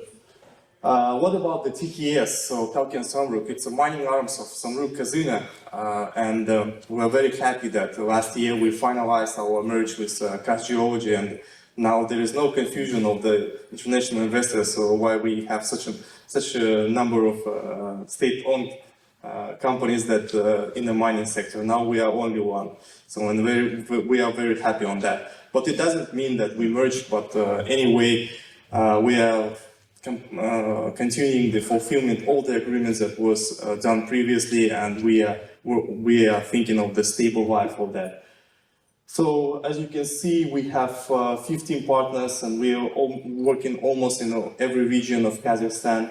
We are very proud that out of 7 biggest mining companies of the world, three of them they are our partners. So we have a very fruitful partnership with the Glencore on our Kaz Zinc asset. The Kaz Zinc is the biggest zinc, lead, and gold producer in the region. About the dividends for the last 10 years, both shareholders have about 3.5 billion of dividends coming from Kaz Zinc, and we are still thinking that we could expand and increase this number. The other, our JVs is mostly on a greenfield stage. So we making the geological researches with Rio Tinto, including the North Balkhas region. We have some results on that, and we are hoping that within a couple of years we can just state about having the new next elephant in that region. Also, we have GV with the Fortescue, and we are started our exploration works on 2020, so it's a 4th year, and we are hoping that there will be some results as well. So we are trying to find some big copper and gold in the Kazakhstan. It's a central part of the Kazakhstan in Jezkazgan region. There is also some mid-sized companies such as Esan from Turkey, Polymetal, and others. But I would like just to stop for another group of our partners that is very important for us. It's the junior miners. So we know that more than 60% of all discoveries are made by juniors, and we know that the long-term success of Kazakhstan is also based on the success of these juniors. And we are happy to work with E-Star company. E-Star is a junior mining company, come from, they are UK listed, but the origins of the founders, they're from Australia. And we have with them 3 different projects in South Kazakhstan, Central Kazakhstan, and West Kazakhstan. And most of them, we are trying to find some big copper and gold. The other juniors, so for Almost Fund, I would like to say that we've done with them the great job. So there was exploration projects for 8 years, and this year we exited. with the high returns for both of shareholders, and we are very happy that, and we are looking forward that this copper deposit porphyry that is located in the northern Balkhash region called Beshoky, and we hope to see this new operating mine within 3 or 4 years. This is that is stated that there is already success stories with the junior miners. And there is also the couple of them that unfortunately they are not on the slides, but we would like to expand the presence of junior miners, and that's why we are here in PDAC, in the heart of junior mining of the world. So what role of TKS, you would like to ask, what is the role of TKS on these GVs? It's not only the governmental support and the other things, but we also have the huge knowledge and expertise of the region. The other thing that we are helping, especially for junior miners, is that we take care of the legal and things, taking the licenses and other problems from our partners to ourselves, that we are helping and promoting them. They invest not on the consulting companies, but helping them to spend the money on the ground. So they just need to drill the territories and find some good deposits on that. And the last, I would like to say there is different options for cooperation with TKS, and we have all of them. So it's the production assets, as I said, that we have a good benchmark over Kazzinc and the cooperation with the Glencore on that. The second is exploration projects, where we actually see the huge potential in Kazakhstan. It could be just having the joint venture, the normal one with the legal entity, and also it could be some different things that without having the GVs, without the legal entities. And of course, third is taking over some brownfield projects and going for the construction. So we are, as you can see, we are pretty flexible ways of our cooperations, and we are looking forward to have some new partnership with the Canadian partners as well. So for me, that's all. I don't want to take a lot of time, but if you have any questions, you can just find me here or somewhere in the Kazakhstan stand. So thank you for you, and special thanks for organizers of this Kazakhstan Day. Thank you very much. The next speaker, I would like to invite our agency Kazakh Invest and project manager Jacques Kasenov to describe about investment potential of the Kazakhstan overall. Thank you.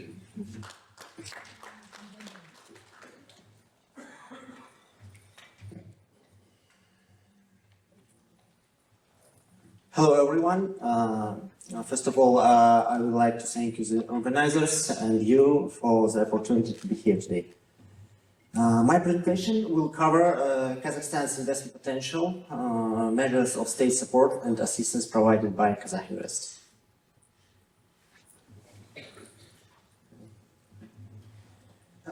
Kazakhstan remains the most attractive investment destination in Central Asia. Since independence, we attracted over 341 billion of foreign direct investment, the largest amount in the region. In 2022, Kazakhstan attracted 28 billion of FDI, a record figure over the past 10 years.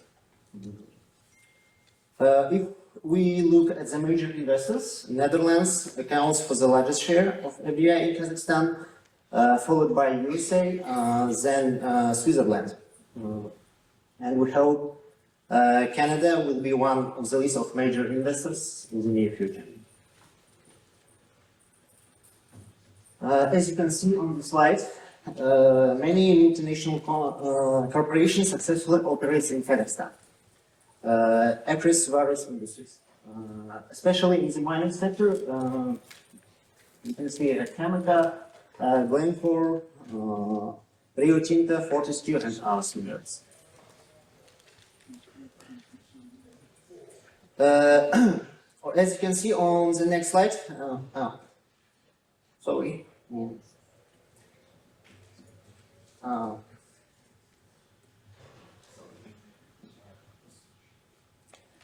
Now let me share with you some facts about Kazakhstan. Kazakhstan is the ninth largest country in the world. Our country is the largest economy in Central Asia. Our international reserves amount to about 94 billion, ensuring economic stability.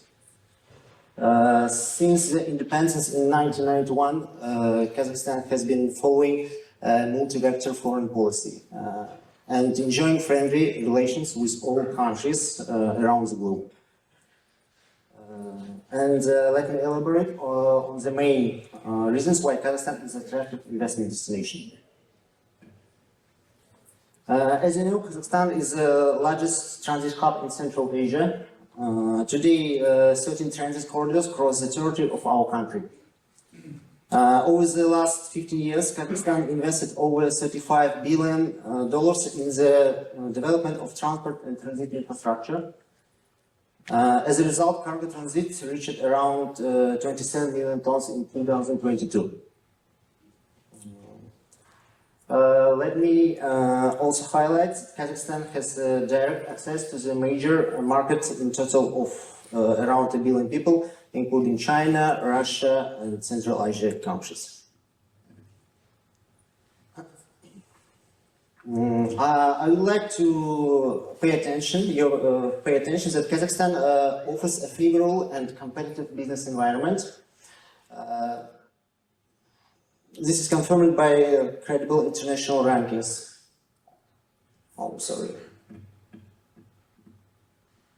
International rankings. Kazakhstan developed multiple platforms to communicate and effectively solve rising issues. Firstly, the Foreign Investors Council, chaired by President, focuses on strategic issues of investors. Also, the Council on Improvement Investment Climate and the Investment Council, under the Prime Minister, addresses systematic and current issues of investors. We also have Astana International Financial Center, which plays an important role in positioning Kazakhstan as a regional financial hub. The IAFC Court and its International Arbitration Center are legally separate and independent from Kazakhstan's judicial system. It provides the English common law court system that operates to the highest international standard to resolve civil and commercial disputes.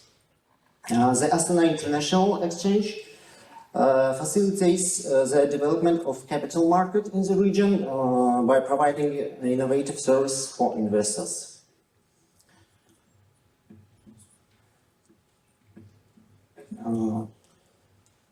The government of Kazakhstan provides comprehensive support for investment projects that includes financial incentives, such as various subsidies, exemption from corporate income tax, value-added tax, property tax, and land tax. And non-financial incentives, such as providing land plot and setting up infrastructure. In accordance with the global best practices, we have 14 special economic zones located all over Kazakhstan that provide established infrastructure and a wide range of investment preference. We also have 35 industrial zones with established infrastructure. Additionally, Kazakhstan introduced a new state support tool, investment agreement, that can be directly concluded with the government. The investment agreement can provide a wide range of customized incentives and ensure stability of legislation for up to 25 years. Thanks to the government efforts to diversify the economy, vast investment opportunities are opening up in agribusiness, mining and metallurgy, petrochemical productions, healthcare, transportation and logistics, tourism, machinery, manufacturing and other. Working closely with the government, representatives, international consulting firms and local business, Kazakh Invest develop investment proposals for flagship projects. The list of the investment proposals helps investors to navigate through the various opportunities that Kazakhstan has to offer to investors. Currently, we all offer over 200 investment proposals to potential investors, and the investment proposals include a business plan, financial model, and the financial structuring option. Now let me briefly introduce Kazakh Invest. The board of directors of Kazakh Invest is headed by the Prime Minister of Kazakhstan, having a network of regional and foreign representatives. We provide a full range of services to support investing projects on the one-stop shop principle, from an initial idea to implementation, as well as during the post-investment period. Our task is to ensure smooth and clear implementation of investment projects in Kazakhstan. And what we can say about cooperation with Canada. Canada remains an important investor to our economy. To date, Canada investment projects pipeline consists of 11 projects in priority sectors, as you can see, such as mining, metallurgy, and agribusiness. To date, there are 3 ongoing projects and 8 prospective projects. I hope that today's business meeting will open new opportunities and prospects for the Canadian entrepreneurs in Kazakhstan. As I said on previous slides, Investment Council established for the decade decides bureaucracy and legislative restriction and for improved investment environment in Kazakhstan. And another state of support tool is cooperation with Prosecutor General Office. This initiative was created to protect the rights and the interests of investors. And the last one, Kazakh Invest is also currently implementing an acceleration initiative main in our economy. Main objective of this event to identify barriers and to the implementation of investment projects. At the moment, for acceleration conducted by Kazakh Invest in logistic, pharmaceutical, energy, and mechanical engineering sectors. And it's planned agriculture, tourism, mining, and other sectors. We invite you to explore Kazakhstan as an attractive investment destination, and Kazakh Invest will be your trusted partner during your journey in Kazakhstan. Thank you for your attention.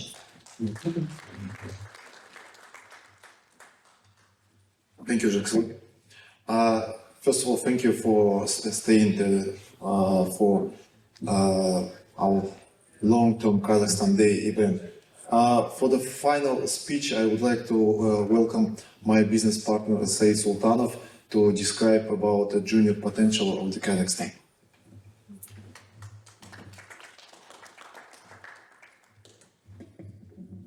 Are you still here? I guess you're still interested in Kazakhstan, so I'm just going to be a few more minutes.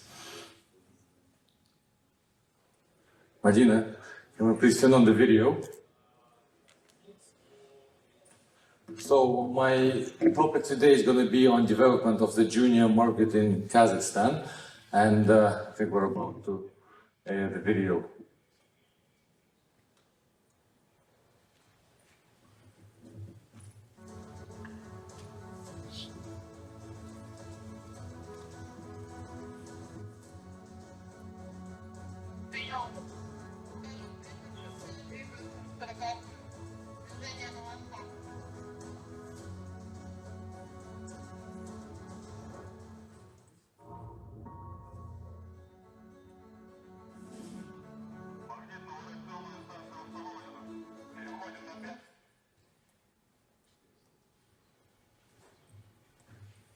Anyways, let's just carry on back to the presentation. this is the last one, so. Let's put my presentation on, please. So in the last 5 years, and this is like the 5th annual Kazakhstan Day, we saw that coincidentally that on top of the Rio Tinto and the Glencore and the Cameco that were already operating in Kazakhstan, we saw the entrance of Fortescue, Aras Minerals, which recently brokered the deal with Tech. Barrick is rumored to be opening an office in Kazakhstan. BHP just awarded 2 of its Explore programs over to Kazakhstan projects. First Quantum is actively looking for projects in Kazakhstan, and they are already essentially in a phase of doing the JV with the Palace Resources. B2Gold seem to be looking into Kazakhstan, and in the future, I think we're going to see a number of major companies coming to Kazakhstan. Airborne geophysics provider Excalibur's mapping is planning on conducting a full-scale airborne geophysics of the country, so this should attract more investors. However, these are essentially the majors, right? Most of them, and we expect many juniors to follow. We expect many local juniors to start bringing their projects more often to PDAC, bringing them to Aymar, to Indaba, and in other words, to see a great wave of the, let's say, mid-tier junior companies coming to Kazakhstan. So this is just more of information in terms of economics. As of today, the AIFC platform, which lets you open a company according to the English common law and then acquire a number of licenses. Well, as Aurora Minerals Group, I think we still hold the record for picking up 20 licenses and setting up a company, and it was all done within the 14 days. Well, since that, they did make a little bit of a difficulty in terms of that you have to waste time and money on insurance. However, overall, the latest one that we can still do it within 30 days. So it is possible to pick up a license quite easily and access the geological data and pick up a license and carry on with your exploration program. This is just a slide that to show the interactive map, which I was taking part of it when I worked for the Committee of Geology. That was back in 2013, so back then it was just empty. Today it's already like the country is opening up, and so more and more areas are being picked up by the local and by the international investors and mining exploration companies. So this is the economic effects of exploration. We have had a debate in Kazakhstan whether the new mining code has its effect. Well, as Aurora Minerals Group, we have been defending that the new mining code is actually working. COVID did make a bit of a, let's say, a pit stop for us, or it was a bit of a bumpy road. However, we see that private money, which is going into exploration, is increasing. Today, it's approximately in a level of $250 million per year. The minister is mentioning that in his position, he hopes that by the time he would be leaving the office, it's going to be at least $1 billion per year, and therefore we are the great advocates for this idea, and we want to promote Kazakhstan more and more on the most international platforms. So such programs as BHP Explore, as we saw this year, I think it's a great benefit to our country. We know that a number of companies are also looking into a similar junior programs in Kazakhstan, and we feel that even local major industrial companies should follow this idea. It's pleasing that Tauken Samruk is also supporting the juniors in the country, and they have their programs as well.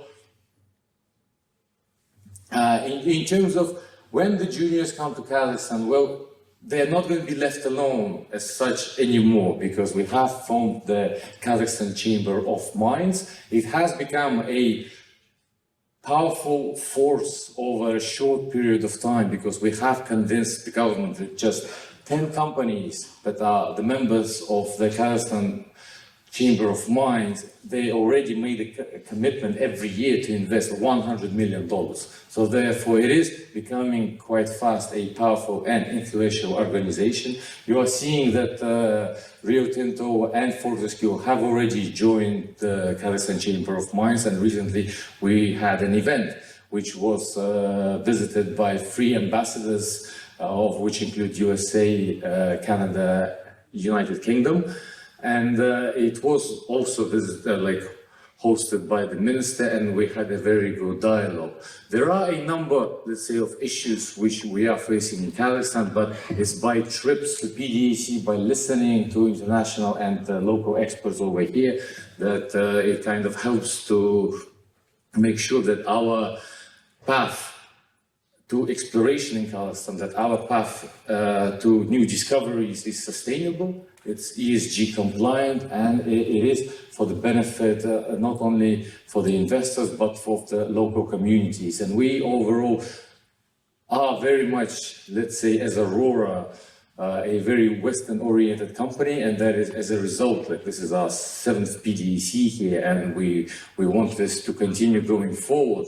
And as you might notice, that Kazakhstan Day this year is actually already in partnership with the ministry. So going forward, we want the ministry really to take over this event and have it every single year so that the top projects would be presented. It was important also for us so that the market sees success stories. And that is why we've invited the companies such as Yurtai to show their experience, that from the discovery going into production. A similar story of RG Gold, of how they've developed their mine and how now it's going into this much bigger phase. So in terms of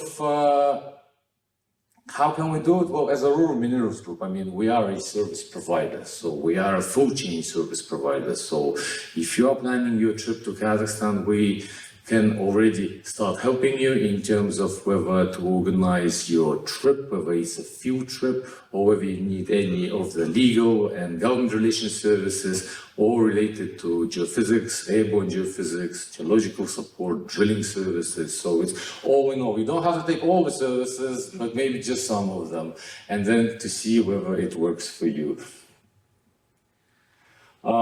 This is the Q, like you would say, like, well, which projects and where to look for. These are the QR codes and some basic statistics for the 200 blocks, which is the commitment as a exploration company you would have to take on. So if you have a look at the investment guide, it has a good number of potential projects in critical minerals, as well as in if you have a look at the top 10 copper porphyry deposits brochure, you'll find good information which can be beneficial.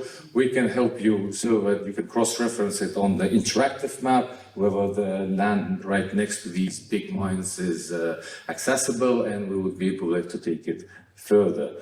So overall, what the minister today mentioned in terms of these numbers, if we have a look, I do personally myself have an issue with this liquidation insurance premium, but however, the minister did mention today that this is going to be perhaps amended, because it is a little bit of an issue when you have to pay the insurance premium for 8 years in your first year, while the license only is being issued for 6 years. So therefore, we think that an exploration company has to spend more money onto the ground rather than pay the insurance brokers. So therefore, we hope that this is going to be amended soon. So, but other than that, these are the main numbers. So thank you for having us. Our booth is located at the Investor Exchange 2907. Please come over to Kazakhstan if you are planning to, especially to Minex. Minex is going to be in mid-April, and it's a great opportunity to come and visit Kazakhstan, to see the field firsthand. We as Aurora can provide you with your logistics or with any support that you might need. Thank you very much.